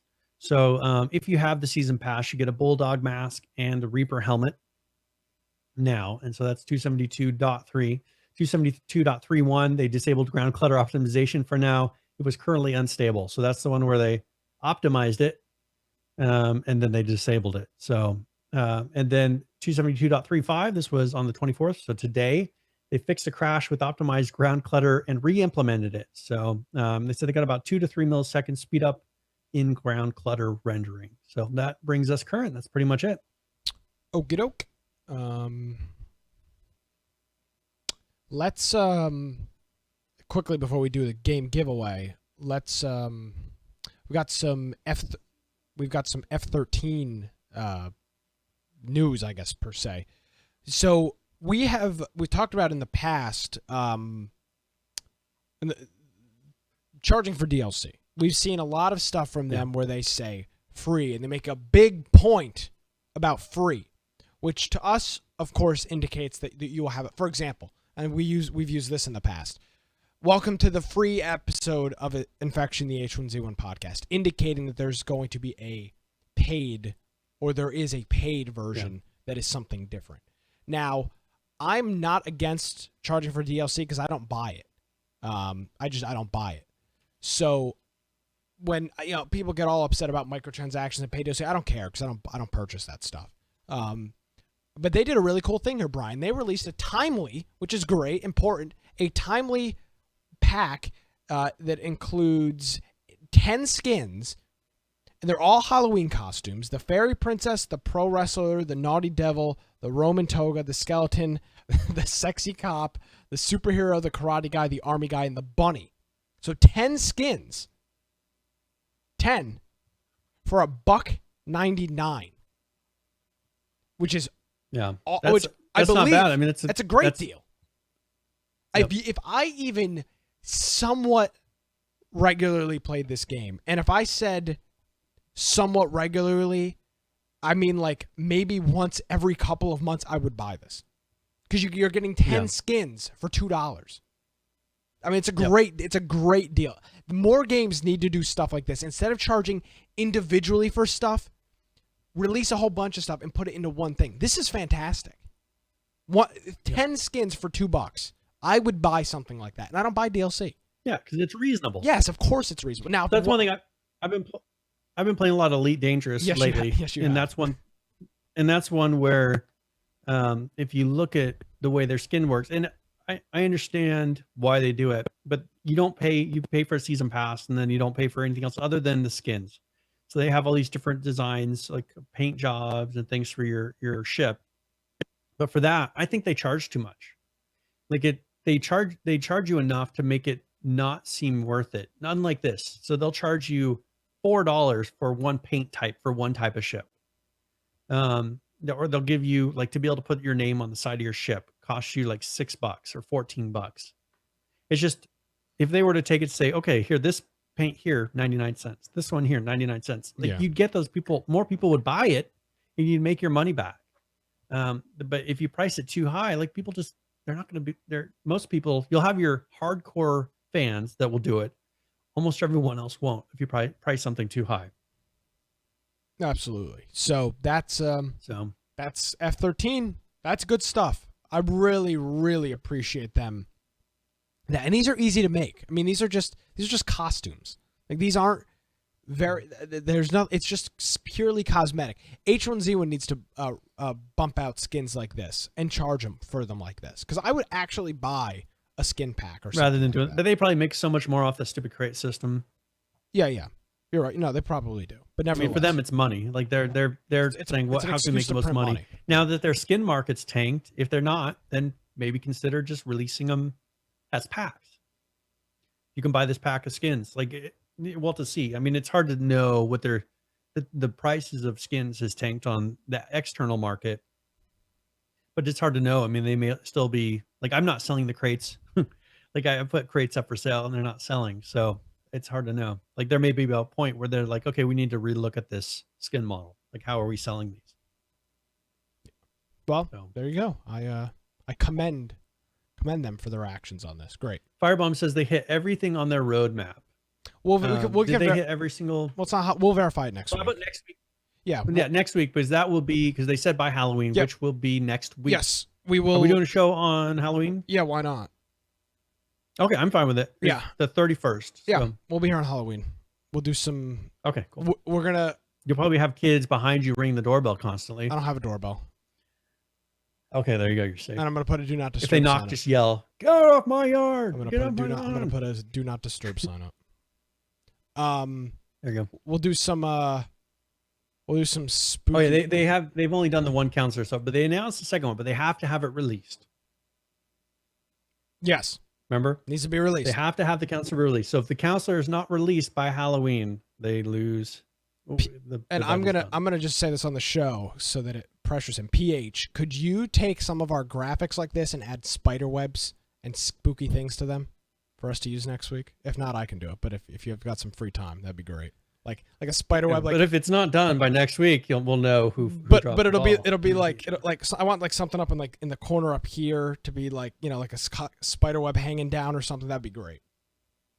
No, and if you can make the spider bounce up and down. No. There's no animations. No animations. Okay. No. And we will have to go back and look because I believe we said they only have to do. I think there was 8 things. I think we said they had to do 7 or 6, maybe. We have to go back and look. Yeah. But Brian, we do have to do that because we'll look like idiots. I'll get it fully documented and we'll go through we'll have a checklist next week. Yes. And did they complete this? Did they complete and this? I think they did because even the new counselors, that will be one of their passes they get because I didn't think they'd do all of it. So we'll see. And then what? Well, we said we said they had to complete the whole thing, right? But so that we couldn't mock them anymore. Yeah. All right. Let's do the raffle here, so we'll get moving on. All right, so let's go ahead and we will pick this. All right, so Bogey 14, congratulations, Bogey 14. I will send you a link that will let you redeem this, and it will be in your other messages here a little bit, probably just right after the show is done. So all right, close to the end. And we've got some PUBG news. A interesting update from them here. So what they are planning on doing is running a few rounds of the test server prior to the PC 1.0 release, which we're talking with Brian earlier today. He believes, and I think we believe now, that means that's coming out of alpha. Is 1.0 would be beta, presumably. That's the now we saw what happened with Ark. I think they're skipping beta. Well, I don't know what they're skipping. Again, I don't really care about the number because Ark has come out, or Ark is complete, and they're still doing the same updates they weren't when they were in early access. So I don't really care. Like PC 1.0 release doesn't mean anything to me. When they're no longer working on like base game things is when, in my opinion, 1.0 is done. Yep. So that's just what I think. But nevertheless, going back to this, so they're doing a couple things. They're going to be running some tests for 1.0 in November. And what is going, the main thing of this is what we've been talking about for weeks, months now, is vaulting and climbing. This is totally going to change the dynamic of the game. You're going to be able to jump over walls. You're going to be able to scale buildings, essentially, climbing through windows, climb up on roofs, coming through windows and stuff like that. It's going to, in my opinion, change huge dynamics of the game. And with that, they're also going to be announcing the details and the date closer to that. Some optimization, bug fixes, and some other things that they're going to be working on. And then this was early access week number 31 in the patch notes for this. There's some significant things in here. The blue zone damage over time is now changed. So the way that the way it works right now is if you are in the electricity or the gas, whatever you want to call it, you take X amount of damage per wave of the blue zone or electricity, whatever you call it. That's changing. After the first round now, you take damage in that zone based on how far you are away from the actual play zone. So if you decide late that you want to not decide late. If you decide you want to hang out further away from the zone, you are now you're gonna take more damage. So now the people that like to kind of hover on, kind of play it last second and drive through the gas, you are going to take a significant amount of damage now compared to compared to before, outside of the first wave, which is huge. That's a big update. And then the bug that they fixed was a bug where bullets would sometimes ignore armor, which of course would be a huge issue if that was happening. So that's the main things here. That gameplay thing for the blue zone is huge. The damage over time. What they say here is they've received a lot of feedback asking for improvements of the blue zone. We've decided to adjust the blue zone damage to encourage engagements inside the play zone. That's it. That's what they're trying to do. They don't want people waiting at the edge and then running in last second. And this should hopefully, turn people off from doing that, because it'll kill them. I mean, you'll have significantly lower health, which means you probably will die quicker. That's my thinking behind it. Yep. Yeah. So yeah, I mean, that vaulting thing is going to be incredible for this game, as far as that, because that's one of the big hangups for me. Just trying to jump over things is the biggest annoyance. The game is a lot of fun, but I think that's going to make a huge difference in just how the game feels. Yeah. So, and I'm sure that they've been working really hard on that. It's like their big thing they're trying to do. So, all right. Now, let's see. So let me just cover, since we're getting close to the end, I'm going to run through just a few things. So the Black Death had an update. Yeah, I'm just going to quickly not cover too much about them, but just cover briefly. So the Black Death, they put out a new patch 0.0 or 0.19 called Pestilence. They now have character customization to where you can change the look of your character. So they redid that whole screen. They've been fixing just some of the journal and the context wheel's been updated in it. Working on the progression and profession system, the questing system. They now have sickness, infection, and dissection in there, to where you can be like those plague doctors and things like that. So it's pretty interesting mechanic. They've been working on hand-to-hand combat, player knockouts, and carrying other players. They're working on the housing, how the housing looks, like what a housing plot, which used to be that like a house was pretty much a whole thing. Now it starts out as a plot that you can claim and then kind of build your house up. And they've just been redoing some of the graphics. They redid their main menu and then have a quick play option. So yeah, they've also gone through a number of the towns, and the map has been updated. So they've updated a number of the locations. Most towns now have raidable houses to set up so you can break down barricades of infected homes and find loot and bodies inside. And those on the outside have a red X on them. So those are the ones that you can break into. So that is Black Death, becoming a game that is worth getting. I think that it is on sale, I think, at the moment. Much better. Another game is Next Day Survival. It's a game out of Russia. They had a lot of fixes. I'm not going to go through, but it's a game that's been out for a while. But they had on the 17th a big list of fixes, and then I think a hot fix right after that on the 18th with just a couple of fixes. So if you play that game regularly, check out our show notes, and that'll be on there. The Darwin Project, they put out a patch this past week. And so they found that 12 players didn't quite match right. So they're now trying 10 players on there.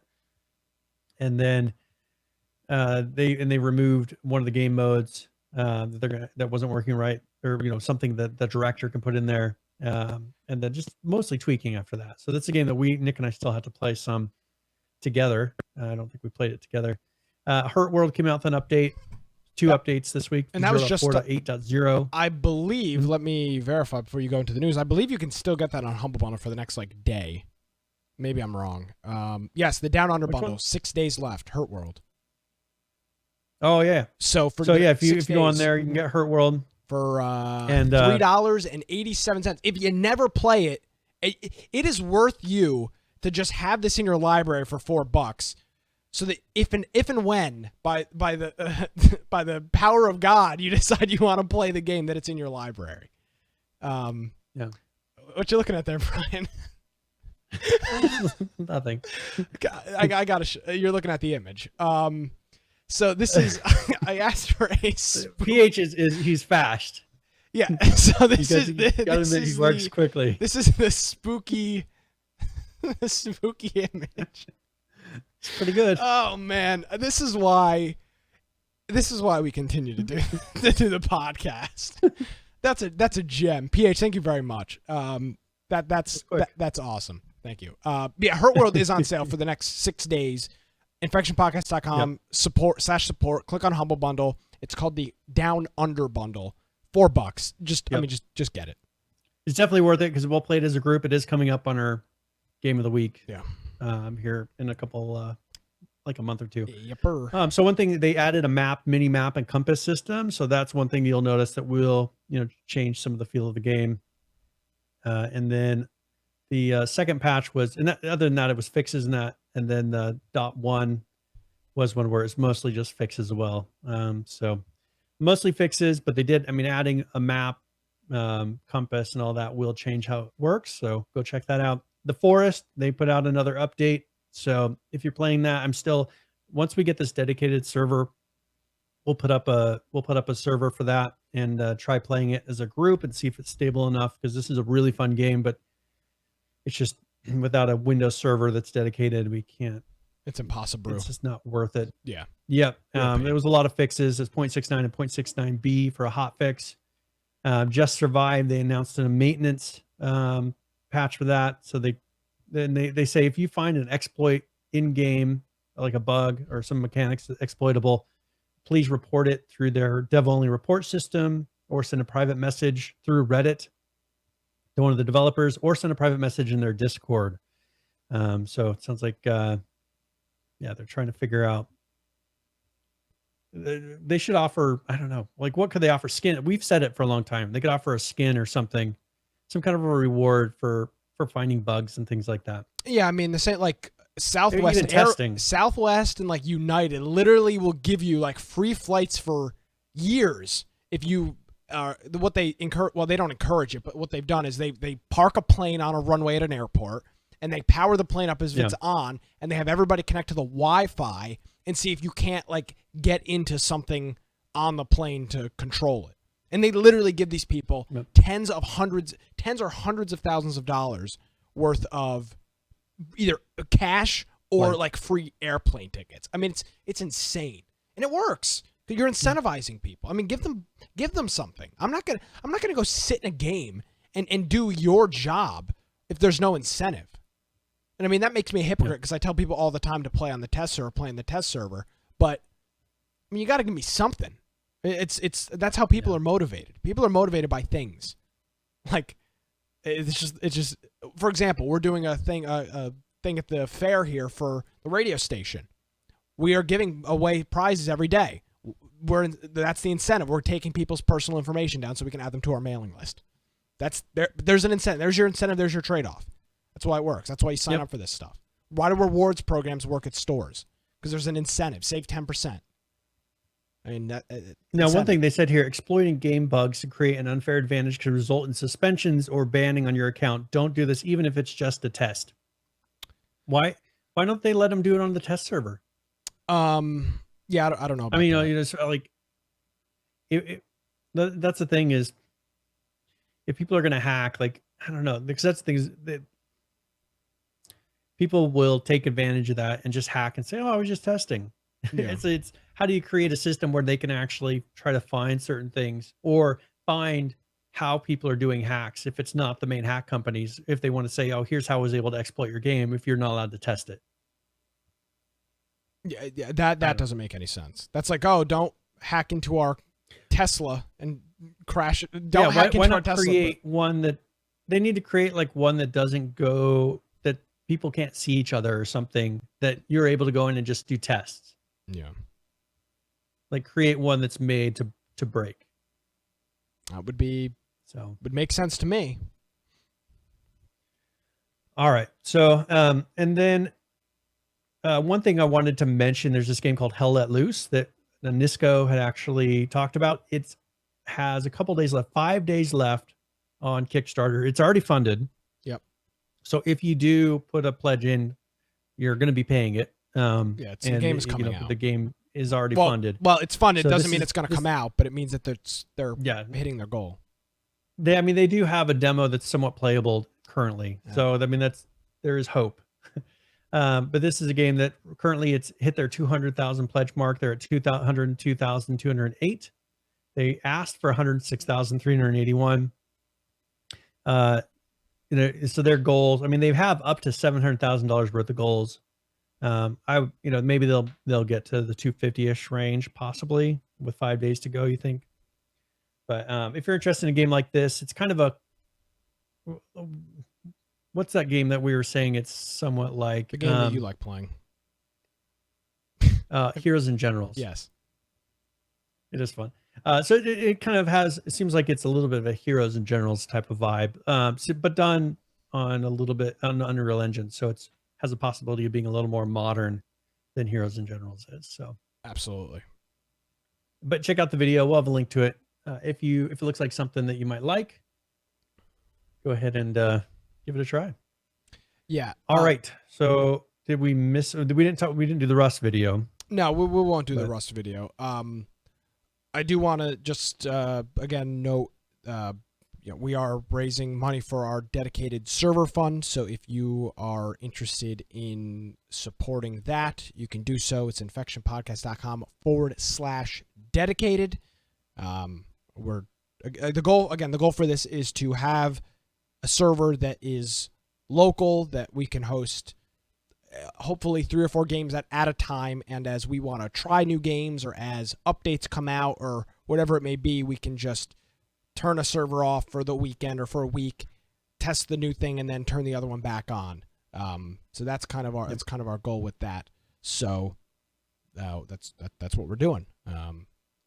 So we got And so definitely if you are interested in that, if you are interested in those types of games that we might host, or it'll kind of open up to allow us to host different kind of games than what we've been able to do before. Definitely give to that. We're asking for $400, and then we will get the server. We're most of the way there. So was it 20 or we have 20-something% left? Yes, we are. We are at $250 of 400. We 62.5% of the way there. So that's very good. That's very cool. Oh, there we go. Green Man, too spooky for the $20. Thank you. Thank you very much. Thank you very much. Thank you very much for supporting the cause. All right, so let's go. Let me go and announce. You want me to announce right now the final game giveaway? So I'm torn between doing Grim Fandango and Day of the Tentacle. Personally, I think Day of the Tentacle is a better game. So we'll go ahead and we will give away. So don't show your bias. You wouldn't remember. Yeah. They're both about the same time. So exclamation point giveaway in chat, 30 points raffle, and it'll be Day of the Tentacle Remastered. And I will go ahead and put a link to the Steam so you can check that out. A really fun game. It has a nice, funny story. It's modernized, so it actually looks decent. So this game is currently worth $15 on Steam. So overwhelmingly positive recently and overwhelmingly positive overall. So very good scores. Yes, as the best scores. Are we ready for current players? We got anything else? Nope, I think we're good. All right. Well, current players is where we go through and talk about a couple of the bigger games that we talk about and go through how many people are currently playing those games. Starting it off with H1Z1 Just Survive. Not looking too hot right now. Currently playing this game, 843. The 24-hour peak, 1,284 with a 7-day peak of 1,720. This is kind of miscreated-ish like with its numbers. It's not far off. I don't have the miscreated numbers this week, but similar to what we would expect from miscreated. All right, moving on. Currently playing H1Z1. This is King of the Kill.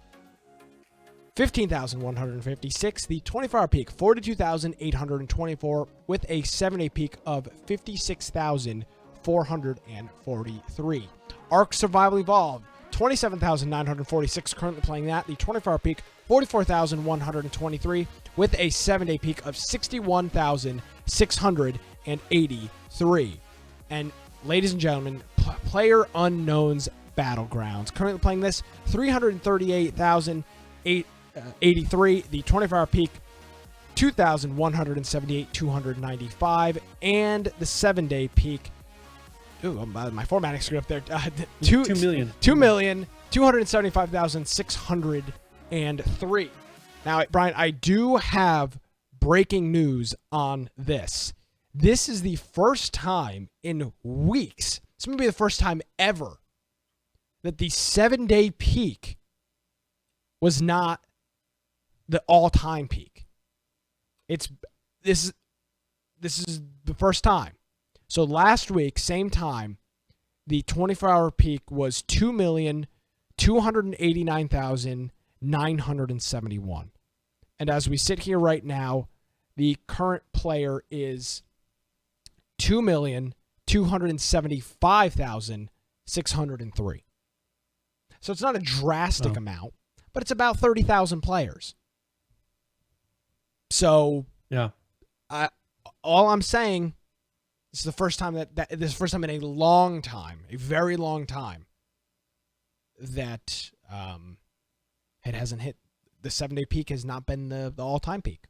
So I think we're probably close, if not at that level where, how much higher can it really go?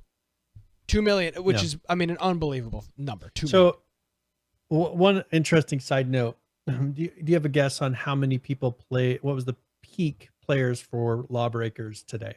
Or actually yesterday? 100. What was yesterday's peak for Lawbreakers? Is it 100? No, that's too high. What? 85 players peak. No shit. 85 Lawbreakers. players. Yeah, but isn't that game not on peak. Steam? It is on Steam. Oh, huh. Out now, it says.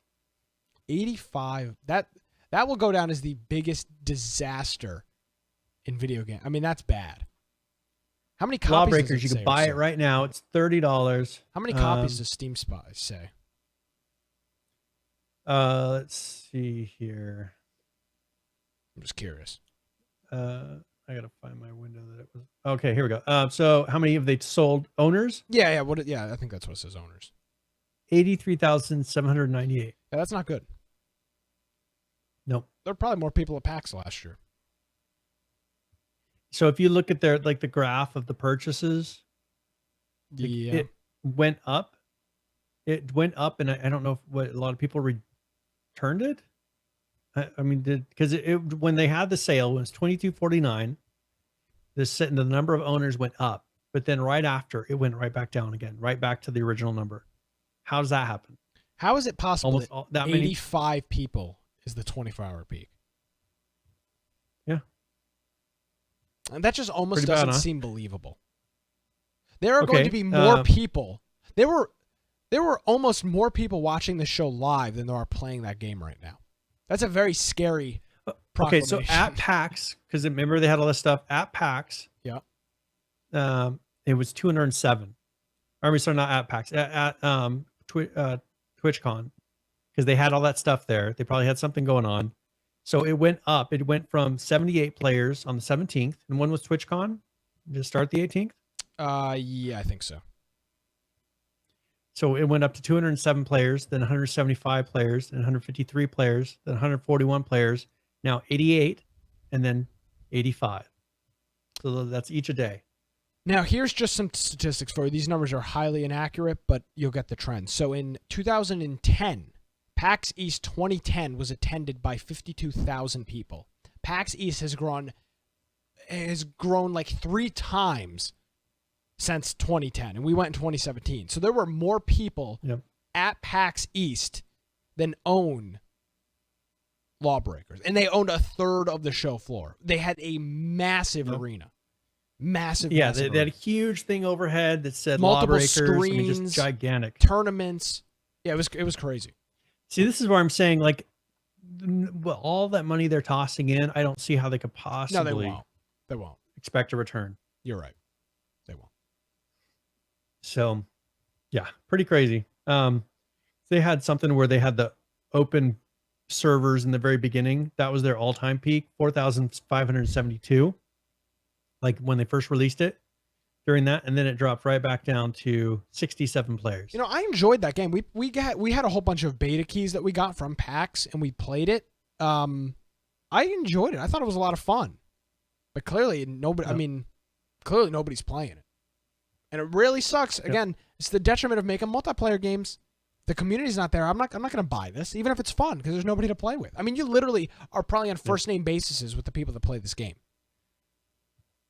Yep. If you went to a Well, mall, and that's the tricky thing is how can they like, it's at a point where they just need Cut to your release losses. it free to play.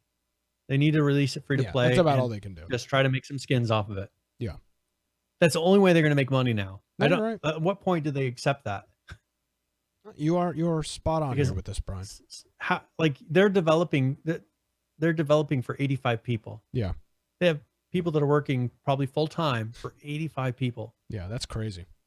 Not a good sign. Not a good sign. Yep. All right. So yeah, I don't know. Pretty interesting. So are we ready to roll into tip of the week? Whenever you're ready. All right, tip of the week's where I go through and either I'll give you a general gaming tip or one about a specific game. This week, game. it's a Pacific game. This one's specific. This week it's going to be about Elite Dangerous. And if one thing I will make a note of before, if you play Elite Dangerous, I would encourage you to join us. And we've got a number of people, 3 or 4 people that have been playing it this week. They're going to be releasing soon one of the big clan ships. Ooh. And so our goal is to, I'm trying to make enough money before that happens so that we can buy a big clan ship. By the way, and then have one that we're based out of. Yes. Just created a thanks to Jonesy. He told me there's an audio channel in Discord for Elite Dangerous now because there's a bunch of people playing it. He requested a specific audio channel for that, so it'll be up there temporarily while people are playing, and then once everybody stops, it'll go away. But temporarily, there's an Elite Dangerous channel, audio channel in Discord. So if you're gonna play, you can hop in that channel. And you guys have been playing all day. Every time I looked at Discord today, it said that you did not do school today, Brian. Is that an accurate statement? No, I did. I had it I left it. Oh, okay. You left it open because literally every time I looked at Discord, it was like Brian Aldridge is playing Elite Dangerous. I was like, wow. Because I would have it start going somewhere, and then I would do stuff for a while. Cheater. To get it, trying to make most of the time. Capitalism. Yep. All right.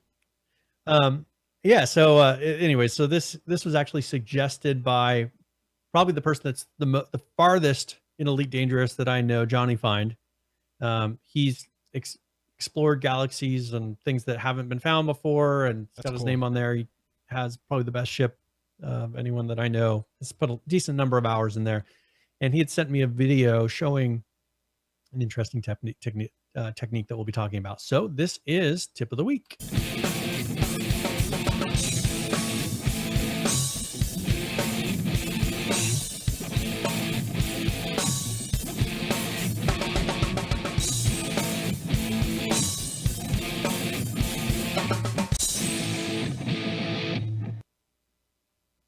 All right, so there is a way in Elite Dangerous to be able to travel vast different distances that you normally wouldn't be able to throughout the galaxy. But one thing is it's not very well known. This process it's called FSD supercharging, which is frame shift drive. And this is the way that you kind of do a hyper travel from one system to another. And what you need is a neutron star, and you'll find these throughout the universe. And if you find one on the map, you head to that, and then you head towards the neutron star. And before you reach it, you kind of aim up to where you go into this cone, because it's a star that has things shooting from the top and the bottom of it. You start going to the top of it, kind of ride inside of it. And what it will do is you need to make sure also, if you don't do this, you'll get no benefit out of it, but make sure that your fuel scoop is open at the time. And what it'll do is it'll give you a 300% jump bonus. And so that will allow you to jump 300% farther on a jump, and it'll cost a lot less in your resources than it normally would. So if you're able to get that bonus, let's say you want to travel quickly across a big distance, you just need to get the coordinates of the different types of stars throughout the map. So kind of create, all right, I can jump this far, I can reach this one, and then keep doing that. And it'll allow you to just jump from neutron star to neutron star across a big section of the map that usually would take you a long, long amount of time. So if you do this, you can jump from neutron to neutron star, covers a really incredible distance. And I'll have a link here in our show notes at the end that has a wiki page on what it is and how it works. And then also there's a video that shows an example of doing it where he jumps through probably 6 or 7 of these neutron stars and covers just a huge, huge section of the galaxy. So very cool to try that. I haven't tried it yet, but if I come across one, I know what to do now, and definitely take advantage of it because it allows you to do a pretty much something that would be multiple jumps to be able to get to a place you could just do in one jump. So very cool. Anyway, so that is tip of the week. Yes, and I'm not buying this game. Just want to, for the record, state that not happening. Just throwing it out there, just so everybody knows. I'm not buying this stupid game. So that's the thing is, I look at this because you asked me, and you're like, should I get this game? And I was like, no, you won't like it. But the thing is you would like it for periods of time. If we could get everybody, once they get the clan stuff in, yes, maybe I probably once they create more, but right now it's just a lot of your own, doing your own thing. No, thank you. And I just can't, I know your gaming style. I know what you enjoy. How does it play over TeamViewer? Would I be able to play? Would I be able to like play it sort of over TeamViewer from work if I left my computer on? Okay, so the problem is if someone tried to introduce, because pirates will come up and try to take control of your ship. Okay. If that happened, you would be screwed. Over TeamViewer. Yeah, because you wouldn't be able to respond quick enough to be able to handle. Like you could do general missions. Yeah. But the thing is if that happened to you, like they would overtake your ship because you wouldn't be able. Because what happens is they start trying to take you off course, and you have to try to escape through this like a certain point. Like you have to keep the nose on it. Yeah, that won't happen. Not over TeamViewer. In the 2-second delay on TeamViewer would just end that instantly. Now, what I could do is I could set up a Steam link at work. Still have that.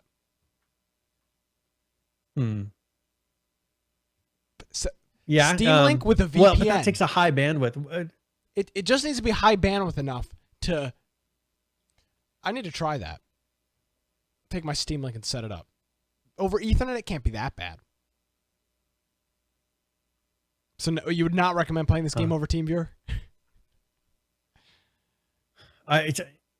You would probably lose your ship and get really mad. Yeah. Okay. All right. That's fine. I appreciate your honesty. Yeah. There were things would go wrong, and then you would get mad, and then I'd come on the show that game again and just bash the game and bash you. Why'd you have me buy this BS? Okay. Well, I appreciate your honesty. Yeah. I would love to say yes, but later, let's see once the clan stuff is in and how well it works for play. Because you like playing with Root, you like playing with other people. Sometimes. Yeah, that's like all I do. But there's sometimes you'll go and do your own thing. Yes. On some games. Yeah. In which this has. So let me go into. Do you mind? Do we have a minute where I can just go into? Do it. I don't have any time constraints here. You are the one with the time constraints, good sir. So you're your own destiny. I'll throw the floor to you. So in Elite Dangerous, you can pick the type of game style that you want to play. So you have you like the trucking simulator, right? Yeah, that's great. You like American Truck Simulator, ATS. If that's what this can be, that type of a game that it has that element in it, and so it has to where, and that's what I've been doing lately because I'm working on building up funds. So I'm doing the thing that builds up the funds in the fastest that I can do right now, and so I'm going and buying just good old capitalism. I'm buying things at one spaceport that are cheaper there. I'm taking it to a place where it's more expensive. And then I've figured out between those two places, what are the things that I can buy between those two places that have the most value at the opposite one. And so I take it, sell it, buy more, and I just keep doing that back and forth. And I got to where I make like 500,000 credits per trip, per one direction. And so I'm just building up credits. Now, if you're not into that, let's say you're into PvP, you can turn around and you can just do PvP the whole time. You can build up a ship that just fights people, and you can go to places, try to find people, or you can fight AI. I mean, they have a pirates and everything else. A lot of missions that have PvP in it. You can take missions that are specific PvP missions, and you can just build up a ship and you go and you just hunt things down or hunt people down and go fire. Or if you're into resource gathering, you want to go to planets and you want to or you want to go to different rocks and things, and you go mine the things out of those. You can take a ship and go and do that. Or you can go and land on planets, do different things on planets. Or if you want, you can even be a person who's pretty much a cab driver. Like you can build up a ship that hauls people, Uber, and they'll want to go on a luxury cruise or whatever. Like you can do so many things in this game that, depending on your play style, you just pick like what you like and just do that. There's no restrictions. There's no requirements. You may not get as much money over time, but if that's not what you care about, but I've just been really like this time when I got into it, like the controls made sense. Like I've gone back to it enough times to where finally this time I went in and I didn't feel like I was having to relearn it, which was a good feeling because it's a hard game. Now, don't you have to have a flight stick for this game? No, you don't. I play with keyboard. They matched up perfectly to one of the flight sticks. So okay, then this isn't the game. Lance has that one. Yes, then I'm thinking about this game. Yeah. So Lance has that one where if you look down on the character, you see the exact controls for those flight sticks. That's freaking awesome. Which is cool. So when you push the buttons, like your fingers are moving the exact same way, like if you're looking down your arms. This game, now here's where I think this game has a really good future, because they keep talking about VR and all these things. This game would be perfect for VR. Yes, it looks like it would. Be able to have those kind of controls, have a VR headset, because you can they kind of already worked it like this, to where you look around your ship and it lets you see different menus just by looking there. And then you can use your knobs to move around them. Like they already are making it that way. Does this game support that eye tracking technology? I don't remember what it's called. Yes, it has full support for eye tracking. So if you want to get have one of those, they're not expensive. They're like $70. I know. I've been thinking about it, because you can stretch this across all three monitors. Yeah. And then you can use the eye tracking software to where when you look at your right monitor, it's looking at one set. It'll pull up a certain set of menus. Yeah. You look to your left, it'll bring up another set of menus. Like it's really good. This game is one where I've said I really enjoy it. It's just really hard, right? But I've gotten past that barrier. Like if you can work it and you can get past, or you get a decent ship, like I'm past that barrier. But there's still so much goal in front of me to still go for. So yeah, this thing it's been very rewarding. This eye tracker, this Tobii eye tracker, is $80. I feel like that would be a cool thing to have for a game like this. This game, when I was originally started playing this a bit, like I was considering whether or not to get it. Looks pretty legit. So I may end up, if I keep playing this, which I'm to that point now to where I'm at the rewarding part of it. Like I'm actually able to complete a lot of missions, but there's still like I need to get rep here to be able to get this next ship. I need to get this amount of money to get, like, it's to that point of where there's the rewards, where when you're first out there, you're dying, your ship's blowing up, like you run out of gas everywhere, like a high schooler kid, right? You're running out of gas constantly. I've never run out of gas. That's how it feels. Yeah, it's it's like it's at that rewarding stage now. So that's good. Good. I'm excited for you, because you've talked about this game. But yeah, you have to power through it. Like you have to power past it. Let me tell you, Brian was the biggest fangirl for this game at PAX. Brian genuinely loves this game. So we have an interview that we never posted. Why didn't we post it? You had it. You never posted it. Why didn't I post it? It's not on our YouTube channel. Oh, well, that's a problem. I didn't realize I didn't post it. Okay, I'll post it. I will. I didn't. We should, because it's still relevant. Okay, well, shit. I didn't realize I hadn't posted it. Yeah, I looked and I figured there was a reason, like something came out wrong or whatever. It's on this computer. Let's see, PAX. What's it called? Elite Dangerous. Yeah, I'm looking at it right here. Elite Dangerous. There we go. So we'll get that posted this week. I'll post it this week. Yeah. Just remind me on Skype. Cool. Yeah, very good interview. I asked him some pretty poignant questions, but definitely check it out. And I'm really wanting to get a group of people now, since they announced the clan part of it. Now I want to get a group together to actually really take it on, because before we were all still playing by ourselves. Now that I want us to be ready to where we can actually play together. So I think it'll be a lot of fun. Absolutely. All right. So I think we've like she's taking a nap. Oh, well, that's good because you'd be in grave trouble. You'd already would know. Yeah, we'd know. We're way over. Pigs would be tap dancing in here by now. That's a fact. All right, let's. All right, people can find me at Boise Well, Computer. what about the giveaway? What about the giveaway? raffle? Yeah, what are you trying to do? Well, we'll do that. Hot first. shot Aldridge trying to end the show real I was just quick. gonna keep it for myself. Let me make sure. Make sure to own it. Well, no, make sure the raffle. Like for some reason, it wasn't showing the names on there because I updated it in between because it wasn't calculating people's points correctly. So I wanted to make sure it wasn't blank. All right, so let's go and close this. Panda Sniffer 619. Congratulations, Panda Sniffer. Longtime friend of the show. Yes. So I will send you. I made a note on here for both of those, and now that the show is done, I will send. I'll send you your keys. I just don't want to do it during the show because it gets distracting. So congratulations. Where can people find you? Yeah, if you want to find me at Boise Computer on Twitter, or more than welcome, go check out my blog, biteoftech.com. That's BITE of tech.com. Of course, go to our website first, infectionpodcast.com, and join our Discord. There's people in here that are in chat right now that I think are not in our Discord. So if you're looking for a really good group of people to play with, go join our Discord server. It's the green button that says join server right there. And that way, it'll make you wait 10 minutes before you can talk, but Nick will always ask you, how'd you find the show? Yes. He's got his usual set of questions he asks new people. So, and it's a great community of people to play with. Everybody's really close and we have fun. So somebody just joined our Discord. So there you go. There we go. So it's working. Something's working.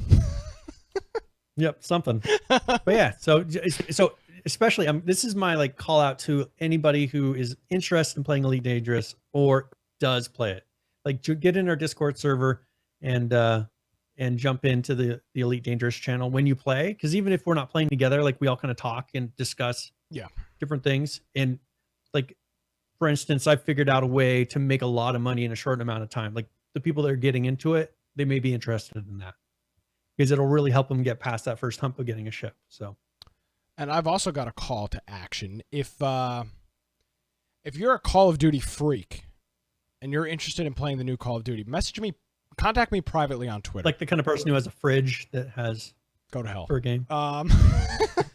Sitting right there. There it is. Yep. If you're a Call of Duty fanatic and you're interested in the new Call of Duty, contact me on Twitter follow me and then PM me at Nicholas M. Craig. We're trying to get some stuff together, so follow me there. I'm not trying to sound secretive about it, but we're working on getting a group together. But it's limited to a certain. You can only play with so many people, so we're just trying to keep it. Kind of on the down low. I don't want to open it up to everybody. So if you're interested, send me a tweet or email nick@infectionpodcast.com and get you hooked up with the right people. So I think that's about it. Again, this week we are playing PlanetSide 2, free to play. So make sure you get it downloaded. You have no excuse. You have zero excuse. So get it started early. Zero excuse not to be here Friday night. So download that. We're playing a really cool game next week that we'll announce. And ladies and gentlemen, that's about it. Episode 45, the true episode 145 of Infection, the survival podcast. You can follow me on Twitter at Nicholas M. Craig. You can visit our website, infectionpodcast.com. We'll see you next Tuesday at 7.